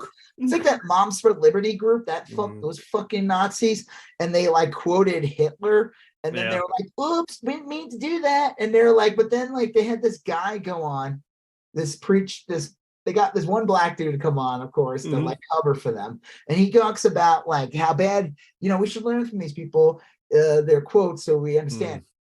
You know, he mentions Hitler, but then he makes sure to mention Mao and Stalin. Yeah. He's like, these monsters like Castro. It's like, come on, Castro and Pol Pot are not the same. Different, And then on top of it, it's like, and then he called them all socialists and commies. It's like they're pushing that nonsense still. That the Nazis were socialists. Nazis killed socialists and Oh yeah. they were a far right-wing group. They were not left. They weren't left of center. They weren't progressive. They were a far right fascist group. Yeah. I can't stand these people that try to push that bullshit. Mm. And it's like, I know you're lying. I know you don't believe that. Yeah. You don't I think believe the that's Nazis. true. What? I think that's true. I think they know that it's not true. Yeah. Yeah, if a Hitler came about, and he kind of has, I'm sorry, Trump's the closest thing we've had to like a fucking outright Hitler. Just the way he talks and communicates. No, he didn't make death camps. He didn't, like, you know what I mean? Like, it's all about the language and the mannerisms. And we've already witnessed it in the United States for years now. And these clowns try to play this game still that like Hitler, Nazis were socialists, and it's just like. They even said the Nazis took the word socialist to kind of like fuck with people. Like, yeah, I have heard that. Yeah. Mm. Oh. That's real quick before we move on, going back to Indiana Jones. That's another really cool thing about the movie because it talks about like, you know, the spoilers. The Nazis are the bad guys in this movie. Yep. Yeah. Again. But it's the 60s, and it just shows you that like this wasn't just something trapped in this time period and by Hitler. This is an ideology, a belief, a hate that you know, Hitler just gave it voice. Hitler was just the voice. The Nazis existed before Hitler. There was already a group that was growing. They used Hitler as their front man. You know, he's like what's his face with the Sex Pistols. He came in later, you know? Johnny Rotten. Yeah, he wasn't from there at the beginning. He went a little later. And so I thought that was great going on about that. Speaking of and I'm sure this woman's politics are pretty fucking too. I guarantee you she would say dumb shit like, well, everyone knows the Nazis socialist. So some fucking crazy bitch was on an airplane. You know, story. Yeah, she was on an airplane. And she, I guess they had sealed up the plane and were getting ready to take off. And she started demanding to be let off the plane because she thought a passenger in the rear was not real. Like a lizard man, right? Well, I don't think say his eyes blinked sideways, like from Men in Black. I don't remember her saying that, but she said he was not real, and then she got real agitated. And I think they had to call the marshals and get her off the plane. God, I hope that, like, part of me kind of wants to win. Like, I haven't been on a plane in like years, but when I go on one, I kind of want to see it, but I don't. I kind of just want to enjoy a nice flight that just goes up and down and nothing weird happens. Yeah. Do people wear masks on planes anymore? Did you see any? I mean, you were going to Florida, so that's probably none. What did you say? Oh, yeah. I'll say two things about that. One is, I'd say, look, I was on a packed flight. Only a few people had masks, you know. I might just bring them and I'll see if I hear like a ton of coughing, that thing's going on. But if I don't hear them, I will. Yeah, and I didn't hear any coughing, and no one seemed sick. I will say in Florida, I went to a grocery store and I saw a lot of people wearing masks. Mostly older people. But this is a super conservative city, you know, very Republican. And maybe I saw they didn't get the memo. I saw a bunch of masks, or maybe they're just elderly and they're like, well, I'll be shitty in some other way, you know, like, well, I'm shitty, but I'm not insane. Right. I'm shitty, but to other people. Yeah. Well, the mask thing, they can be wearing, I don't care how it is, if they're wearing it for their own self-interest, but really the masks help other people regardless. Yeah. Like I said, I'll probably have it on with me. But I probably won't wear one. It just depends on like I said, if I'm sitting and I hear just fucking time, I am going to be wearing that mask. I do not want to get sick. I was at like when we were out in Vegas, we went to like this one place to eat, and there was this lady just getting away. And I got up and I moved us. I'm like, well, I'm sitting over there. I can't. I don't care if this lady gets me sick. I just don't want to fucking do that while I'm eating. I'm like, it's disgusting. I'm like, the whole time I'm like, just getting hives from like Yeah. all of a sudden I'm a hypochondriac. Like, just go away, lady. Yeah. Go be sick somewhere else. Yeah. Well, this one was bonkers. I mean, I felt bad for her because it seemed like she had a legitimate. A lot of people were saying she was drunk. She didn't seem drunk to me. She seemed like she was having an episode of some sort. You know, Maybe she is onto something. could be. Like, they say all the saints, or what is it, the people who talk to God or whatever, Yeah. they were just schizophrenics. Yeah, I think with this one, there's probably nothing to it. But geez, I guarantee you this woman's like a QAnon nut job. Yeah, I would think so. She's from the Dallas area. This people have QAnon, all those conspiracies have just infiltrated these fucking middle country, middle class, upper middle class people that you think are normal functioning people with kids that go to school. Right. They participate in their time. And they're all fucking nuts. They really believe all these crazy shit. Yeah. They like their brains have been totally turned into soup. Yeah. It's funny, they probably see like prices of items go up. All these things happen, some maybe like their friends got laid off, maybe they got laid off, or someone they know, whatever. Like, they go to the store and they're like, why is milk $2 now? Well, clearly it's alien Jews that are doing it. Like, that's the reason. Like, sure. That's like the main purpose, I think, of QAnon really is. Well, one, it was a cult in favor of Donald Trump. Yes. Yep. I remember when Trump's like, I never heard of it, but they seem like they're onto something. I don't know.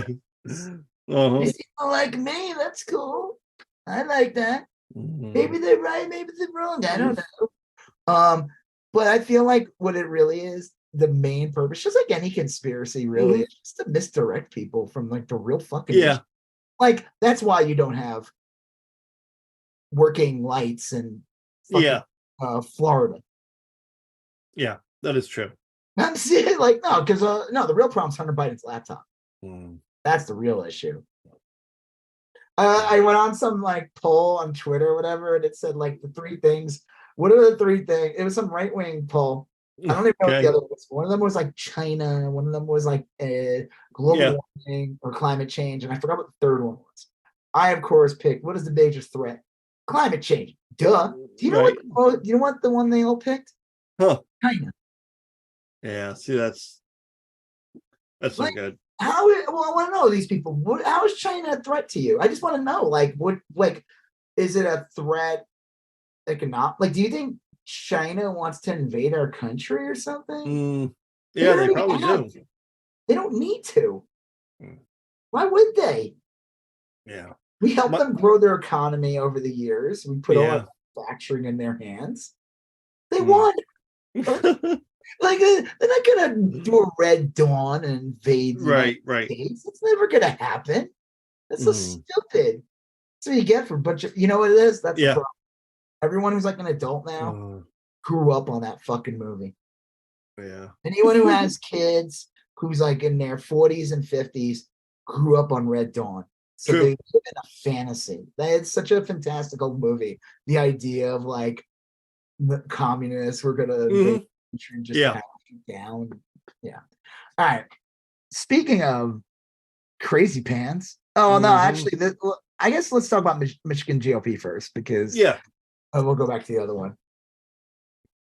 So what happened in the Michigan GOP? Well, the Michigan GOP, they had a meeting. They had a closed door meeting in which committee members were trying to decide some sort of path forward for the Michigan GOP. And then some people that weren't invited to the closed door session got angry and tried to enter to hear what was going on. And many of them were met with swift kicks to the nuts. And like, seriously, right? Yeah. One of the quotes, let's see if I have it here even. It says violent brawl breaks out at a Michigan GOP committee meeting. Let me see. The one guy, he was like in his 80s. He got stabbed like 20 some times. God. Wait, what? Who stabbed him? Head of the GOP. No, not the GOP guy. I conflated that with another story that was kind of on there. But the funny part is they tried to break into this meeting, and the money quote, which I was not reading off there, was that the guy got kicked in the balls repeatedly by one of the GOP chairpersons, and they just wouldn't let him in. But the Michigan GOP has imploded since prior to the last election. And they ran that weirdo candidate, Tudor Dixon, whose previous experience was doing softcore porn, vampire movies. And I still have not seen it.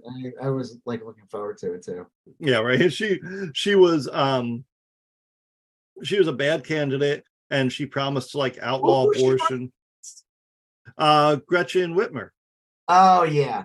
And Whitmer destroyed her. She won with like. Well, that's like the GOP just. I don't know. It's like, do they not have anyone better, or they just knew they were going to lose, so they just picked like the most ridiculous candidate they could get? The Republican Party in Michigan kind of reminds me of the Democratic Party in Florida, or maybe Texas, where it's like they just don't have a bench. Like they don't have a ton of candidates that you've heard of. Yeah. Texas, at least Colin Allred, people have kind of heard of. Well, you have to build people up. You can't just. You don't have a hit out the gate. It takes like a decade to get like somebody to really brew. It's very rare when you have like, even people will say like, "Oh, Obama came out of nowhere." It's like, no, he didn't. It was like years of like community organ, like all these different things. Like it didn't just happen overnight. Yeah, the guy. Sure George W. Bush sucking ass as president for 8 years probably helped elevate him quicker, but the chairman of the Clare County Republican Party, Mark DeYoung, approached the door, which was locked, and then he saw someone flip him off through a small window. So when he opened the door, he finally got the door open.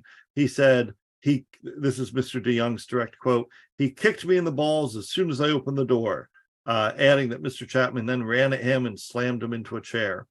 But it's basically like a clown show. I mean, that's like really, really unserious stuff when like they're. These people are not serious. Look what they run on. They don't even run on any real policies. Yeah. I think all the same. Like that's a joke. We're making fun of DeSantis about running on woke. But what do you think the other candidates are going to run on? The only thing is that DeSantis is just really annoying about it because that's all he says. Well, I could see like sadly, I could see like a Glenn Youngkin trying to do some sort of economic stuff. I don't think Glenn Youngkin's going to be running for. I hope not.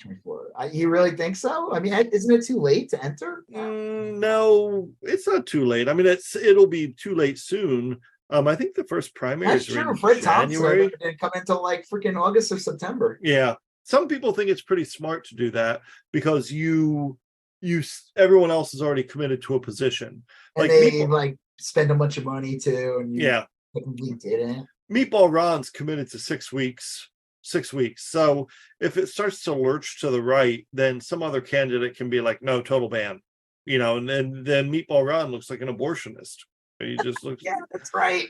Seriously, I love it. These psychopaths that want to like tie women up on a string upside down or whatever and flail them with it. All you have to do is end up looking like they're too sane. Yeah. I will test a woman to see if she floats. Right. That hippie commie over there, Ron DeSantis, wants to ban abortion at 8 weeks. Yeah. I want to see if the woman is a witch. So I don't know. I mean, that's it might be smart to wait.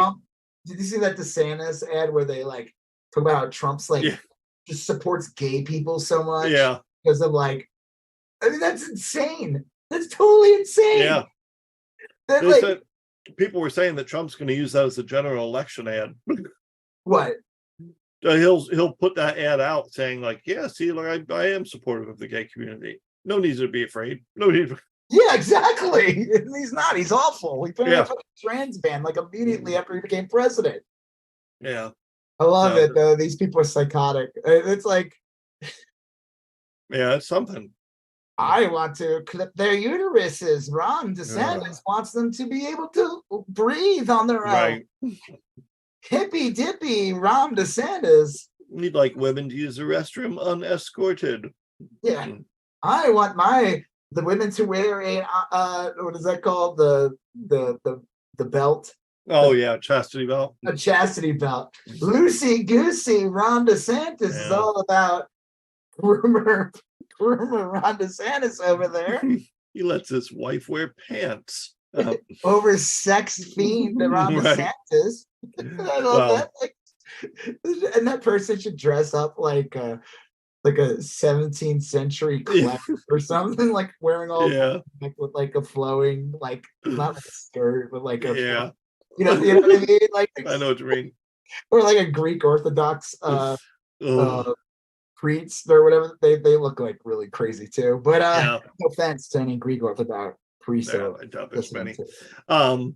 Well, it is. It's I don't know. It's kind of funny. So the Michigan GOP is in disarray. Well, Unlike, yeah, you bring up, okay, so talking about like parties that are not really in power or don't yeah, have power, like Wisconsin's example, where yeah, we got a Democratic governor, but he's been weakened by the right-wing legislator. hmm So, and that is, I guess I think the Democrats are doing a little better in the House, I think so. Wisconsin, but it's still run by the right. So this governor, well, I'll let you explain it since you Yeah. do a better job. Well, which You, Joseph? are you talking about the Wisconsin governor's veto? That basically It, ensured funding for public education for the next yeah. 400 years. Here's the way I understand Funny, the mechanics of it is that I guess they have a line item veto. So if they pass a bill and everyone passes it, then the governor can't just like add stuff to it, but can take out stuff line by line. And so he took out a weird combination of letters and numbers that essentially guaranteed funding for public schools for the next 400 years. You know, I think he probably had to pick that number because, you know, he could only work with what he had to eliminate stuff from. So that was like a big deal. Apparently the Republican legislators were very upset about it. But it was good, you know. I mean, like, I don't know, so much of the Republican Party playbook is just playing games, you know, yeah, like it's all bullshit. being smart and gimmicky. So it's very refreshing to see a Democratic governor beat him at And their own do it game. in something that's like really good. Yeah, Like a really good policy, and be right. like, okay, we'll play your game. But now I'm gonna do something that's gonna make you guys. Yeah. They're all gonna be like, it's not fair. Right. Then you shouldn't. You know, it's like the dark brand, like the Brandon meme being twisted to dark Brandon. They all got pissed. They're like, you can't do that. That's not fair. And it's like, no, we can. It's really funny. Yeah. Mm-hmm. Good. I'm glad he did that. And he's like the governor, I guess, was a former teacher and principal or something like that. Yeah, he's supposed to be a real good guy and very sympathetic towards public education. We'll see. The right is not. Remember, at the end of the day, the right wing hates public education. When they attack any type of like woke CRT, it is not just because they don't like these things. Right. It's because it's meant to erode the ability they just public education to function properly. They're nihilists. I will say it's interesting to see Democrats who will fight back. You know, I don't. Well, they said that, like, I was listening to like listening to Majority Report today, and they were talking about it. And one of the guys, Matt Legg, said basically how, I'm pretty sure that's him, said that like the Democrats in Midwest and Southern states, like sometimes they're more progressive, more and stronger in that they're willing to fight more, because in the blue states that are like New York, California, where they're almost like one party states, unfortunately what happens is you get a lot of like real corporate debts. Really in another state would probably be a Republican, but because they are in a blue state, they want to run, and they might be like, you know, again, they'll claim they're pro-choice and all that, but that's why it's like you're not seeing these great like things happening sometimes, because they are being held back by these corporate, somewhat conservative Democrats, because it's a one-party state. But in Wisconsin, where the left has to like fight for everything it gets, this is an example of that. Yeah, I think that's fair. They're willing to do something. Yeah, it makes sense actually. I mean, Yeah. that is the problem. Like, look what I mean. Fuck, what's his face was basically Republican. Yeah. But former governor of New York, and that lady supposedly is pretty bad too. Hochul. I believe it. Did you see that thing with Mayor Adams in New York? Oh yeah, with the photo? photograph. Okay, so he tells this bizarre story. Something came up, and he tells this. The guy's a total weirdo. First of all, it's almost like Andrew Yang. The worst thing Andrew Yang could have done was make everyone not realize how bad Adams was. Like, people were like focusing on Yang and of like how shitty Yang would have been, and I don't think he would be as bad as Adams supposedly is. Adams is supposed to, like, but he claims he carries around a photo, a 30-year-old photo of a cop who was killed. And I don't know if it was, he claims it's his partner or a friend of his, and he holds the photo up, and then it is found out the photo is just a printout, and that someone stained it with coffee to make it look old. God. It's so ridiculous. Unreal. It's like something out of RoboCop or something. Like, it's such a farce. For sure. This guy was pushing crypto like crazy too. Oh yeah, that was a joke. Natural fit. The crypto is a salary, and then the joke was he ended up losing all his money. Yeah, it's a possibility. Yeah, I don't know. That guy's supposedly a huge clown. Yeah. But that story about the photo is just so.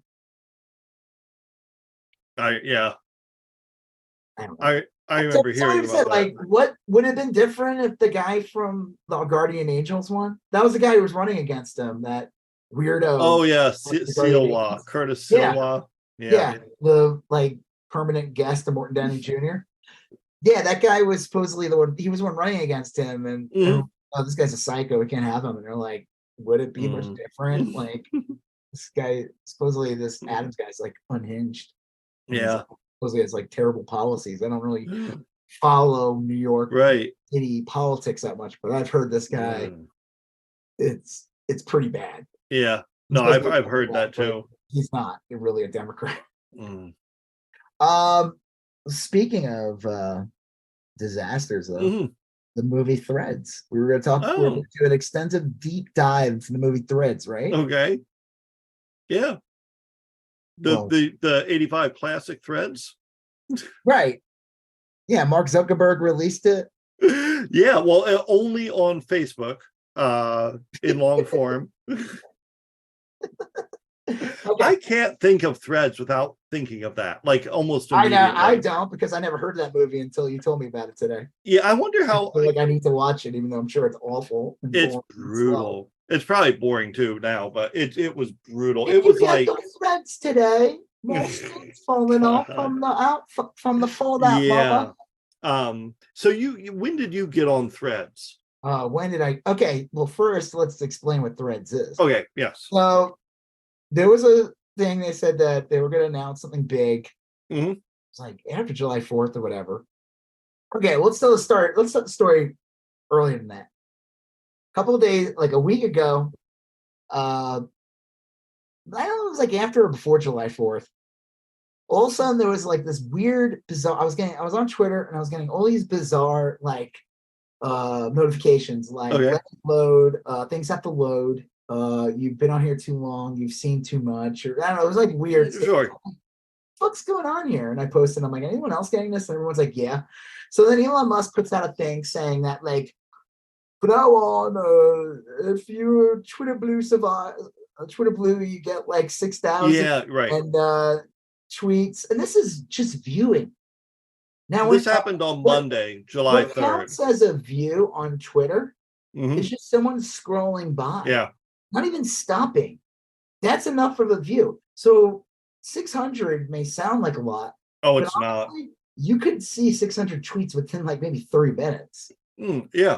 And then he was claiming like if you were Twitter Blue, you get more. But then later on, he was like, actually, it's 800. And I think they ended up just fixing it or something. Yeah, I think so too. I guess the joke was that they try to do this cover like, oh, I'm gonna start charging Twitter. But the reality was that I guess they didn't pay for their cloud service or something. Yes, I did hear that.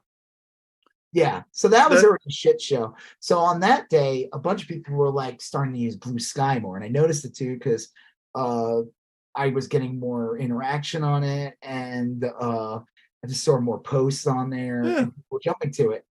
And I guess they even had to slow down because it's not ready yet, because a bunch of people were signing up really quickly. I guess people were given codes that just never went on. Now they all decided to do it that day because they were like, fuck Twitter. And then a couple days later, there's an announcement that there's going to be this new, basically a Twitter clone. It's odd. It's like it's Instagram, but it's not. It's its own app, but you could transfer your Instagram, your account. Yeah. You had to go right onto Threads, and it runs on a separate app. It's kind of like, do you remember the Sega Genesis? Yes. Do you remember the 32X? Gosh, no, not off the top of my head. It was like a separate system. It was like an add-on. You had to like buy it. Okay. Yeah, and right. But Threads is basically Meta, Facebook, whatever's answer to Twitter. It's literally Twitter. It doesn't have all the functionality of Twitter. There's only like one thread right now. I think that's one thing people don't like about it, is that they feel like clearly all the fucking shit's getting like, I've been seeing more of the people I follow in there, but it's mostly not. It's nonsense. But the cool thing about Threads is that if you create your account and you tie it back to your Instagram, all the people you follow and follow will most likely follow you back, and you'll follow them. So that's like easy right there. And then anyone that follows you will probably most likely follow you on Threads if they're going to use it. Because all I have to do is click on there's like a code under the profile. For now, I think they're going to get rid of that at some point.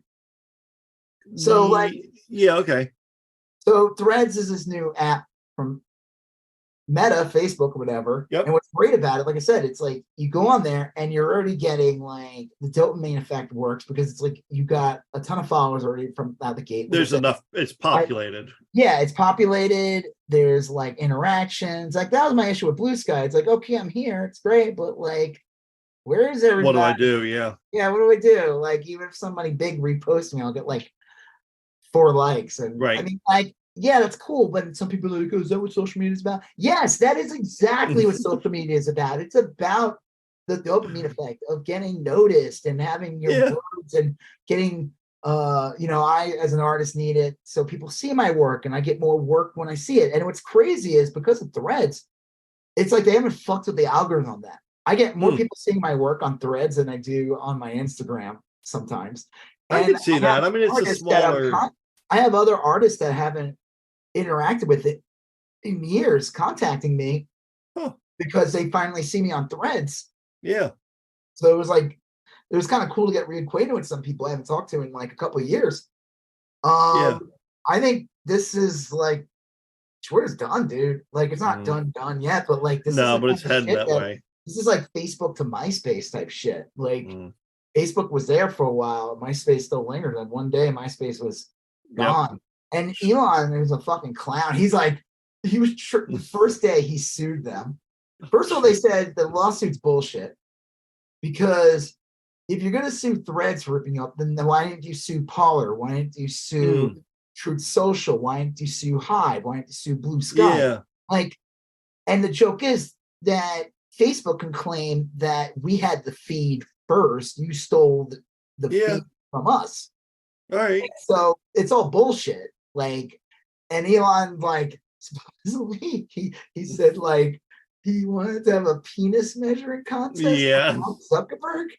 Red flag. And I posted that picture of him where he's a dick, and I said, of course, the prick in the world would want to have penis measuring contest. I think I mean, listen, you know what? It's fucking Facebook, but you know what? You put out a good product. I mean, it's technically proficient. It's eased up on some of the terrible things. Still not perfect by any stretch, but that's a good one. Well, I mean, the fact that you can like, like I've been on there a couple of days and like I have almost 5,000 followers on it. Like that's one thing I hate about going on these new apps. It's like, okay, now I got to do everything over again. Yeah. And like I don't want. I worked my ass off to get to like 90,000 followers on Instagram. I worked my ass off to get to like 4,500 followers on Twitter. I will say, and you're unique in this regard, is that I think you're who you are like on any platform. But I wonder if Threads is going to have a little trouble, because the way I use social media, I think it's a little more common, and that is that I'm pretty nice and just post photos on Instagram, and then I'm real kind of snarky and sarcastic and biting on Twitter. And I don't know if I want those two aspects of who I am merged on Threads. But Threads is a separate app. It's not.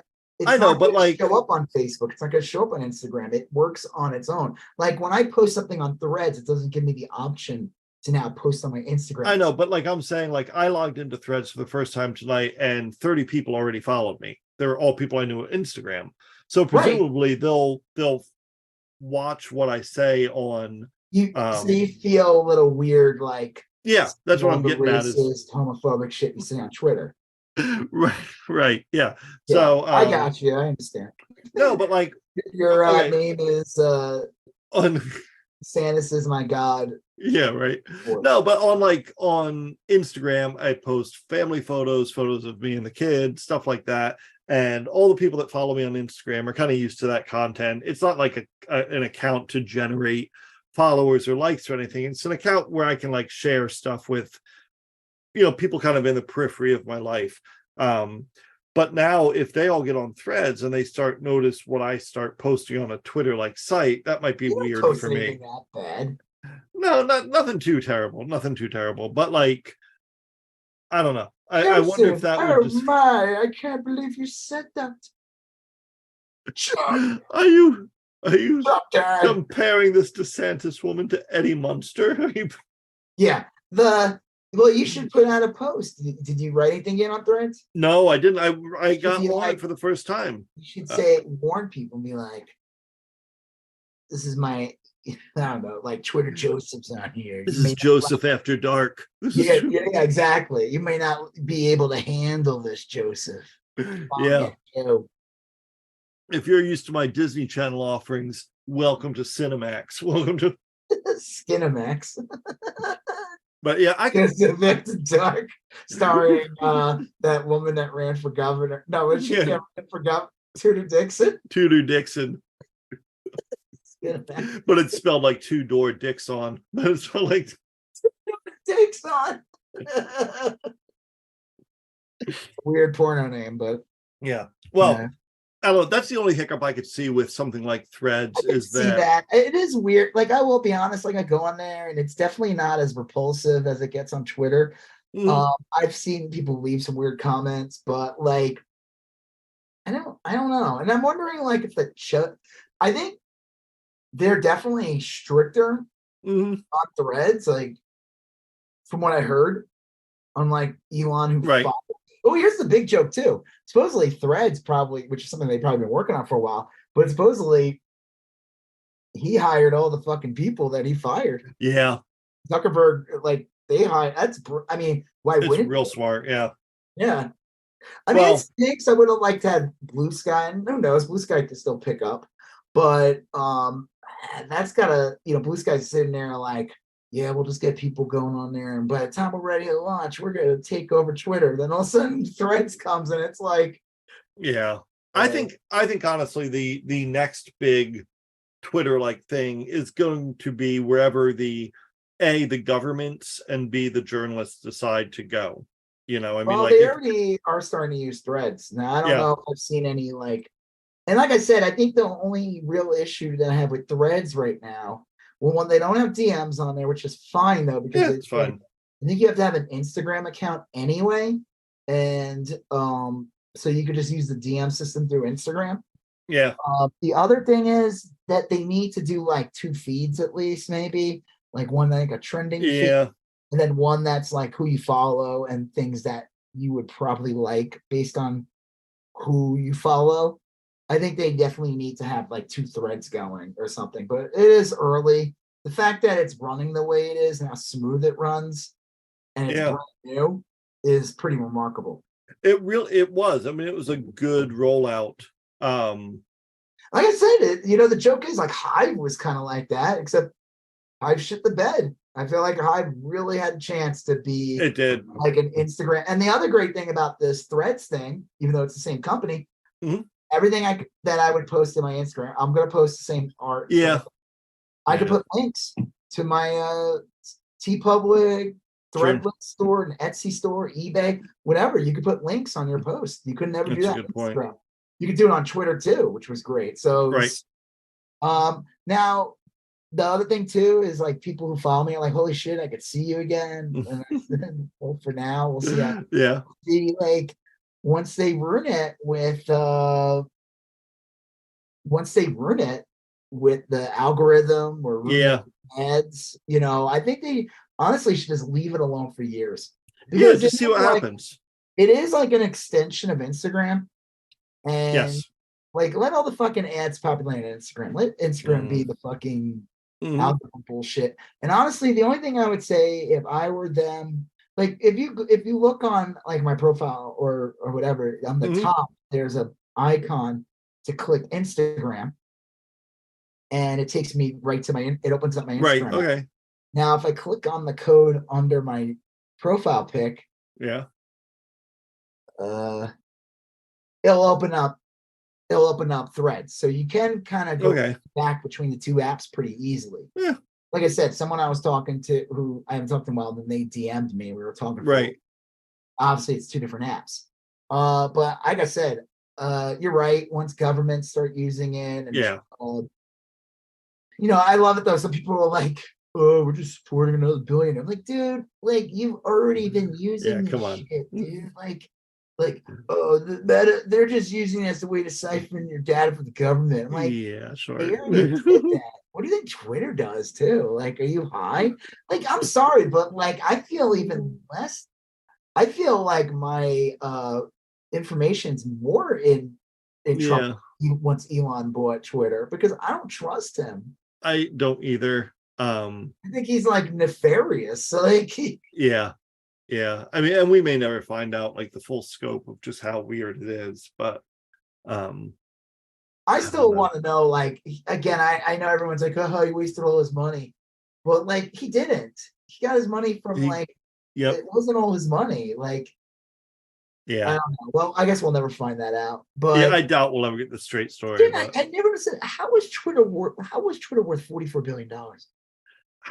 They said like the most it's ever been possible was like $5 billion one year. How is it worth $44 billion? They said that whatchamacallit's already been more profitable in the week that it's been up than Twitter I believe it. Months. And I think there's more followers on Threads than there is on Twitter. Could be. I don't get it. How was it worth $44 billion? Was it a scam? No, I think honestly they were probably just looking at the long-term value of the property, Well, I mean, at the time it must have been valued that, the stock or whatever. I mean, the funny thing is when he initially announced he wanted to buy Twitter and it was going to cost $44 billion, that was around the time things were NFTs were still like around and all this other crypto bullshit. So it doesn't shock me that like a lot of like social media stuff and everything, prices were incredibly inflated. I think it's worth like a fourth of what he paid now. No, I know it's less than half, right? Yeah. So I mean, I don't know. Like I said, what I like about Threads is that I feel like more people are seeing my work now. I don't think it's like changed anything really yet, but it's like it's funny. I felt like a couple of months ago, I felt like this sucks. Instagram sucks. No one ever sees my work. Twitter doesn't work that well. But now there's like so many more options. Go on TikTok. I can use Twitter. I can use Threads, which is a startup. It's the same company, but it doesn't have the same. It doesn't run on the same algorithm, or it runs differently. Then more people are seeing my stuff. And here's the other thing that's great about Threads. being that it is literally a Twitter clone. The one thing I hated about Instagram, people would just steal your shit, post it. Would never. It took years for them to finally do that. Like you could share in a story, which is great. That like I don't know, that started like a year ago or something. But like on Threads, you could re-thread or whatever, retweet, and a thing. So you are credited just like on Twitter, which gets more people to see your stuff. So I don't know. We'll see. All praise be Mark Zuckerberg. Yeah, let's see what fascist gets in now because of Threads. Yeah. Well, geez, they got plenty of options. Yeah. Yeah, I don't know, man. I'm on it. Let me see. I just want to check out real quick. Yeah. What is? You like the logo? Did you see the joke when they're saying it was Homer's ear or something? Yeah. People like that's not his ear. Like it's like the whole Simpsons predicts everything thing. Yeah. That's good. Oh no. The sub down with the balloons instead of up. Nice, instead of up. That took me a minute. I was like, yep, I'm reposting. That. Nice. Well. Back to before we wrap this up. Yeah. I guess last we talked, did they discover? Yeah, they already discovered. Yes, they had just discovered what they assumed were human remains, which is a depressing way to say like they've discovered some sort of like oddly colored paste or something. Human slurry that was floating in the water. Yeah, that's brutal. Yeah, that company has subsequently like gone out of business and sold all their assets. So yeah. Okay, because I thought I saw something like they were still booking trips or some shit. I heard I think it was today or yesterday that they suspended all operations, which makes good sense. Yeah. Just baby steps, right? Yeah. I know some people be like, oh, well, there's like helicopter crashes all the time. And they still happen. Sure. Yeah. That's fine. That doesn't make it better, buddy. Right. Yeah. I don't know. I just can't imagine the want and need to go down there after that, though. I would imagine, I mean, unless you're insane, or you get people who would be willing to drive it for you too. Like, yeah, I don't want to do this. I'm sure I could go get a better job that doesn't involve me imploding. All right. Well, we'll be back on. Yeah. Let's see. It will be. Gosh, is it going to be the 26th? Yeah, I think so. So this will go up tomorrow on the 11th, or it is the 11th now. Yeah. Yeah, we won't be back to recording till July 26th. So yeah. Well, I'm sure a lot will happen. We'll have a couple more secret invasions under our belts. Oh yeah, 2. Yep. Hope things actually happen. Yeah, I'm sure something will happen. I hate when it's like they do the thing and it's like reveal and the villain's only in the last episode. Yeah, that sucks. Like, I mean, they did that with Hawkeye, with Kingpin, and yep, they really did that with what's her face in She-Hulk too. She was really only in the last episode or so. Who? The Tiana, who's she fighting? She was in a bunch of episodes. No, she was like in the first one. She was in the first one. She was in the wedding episode. She was. Oh yeah, I forgot about that. Yeah. I forgot about the wedding episode. Yeah. That was great. It's ginkgo biloba. Yeah. All right. Well. All right. Until then, enjoy your rest of your July. Yeah. Stay cool. Stay safe. All right. Well, on that note, I'm Rob Israel. I'm Joseph K. You still going on about that? Thank you for listening to You Still Going On About That. Please like, comment, share, and if you haven't done already, please follow us on Instagram, YSGOAT, Facebook, YSGOAT, and Twitter, YSGOAT.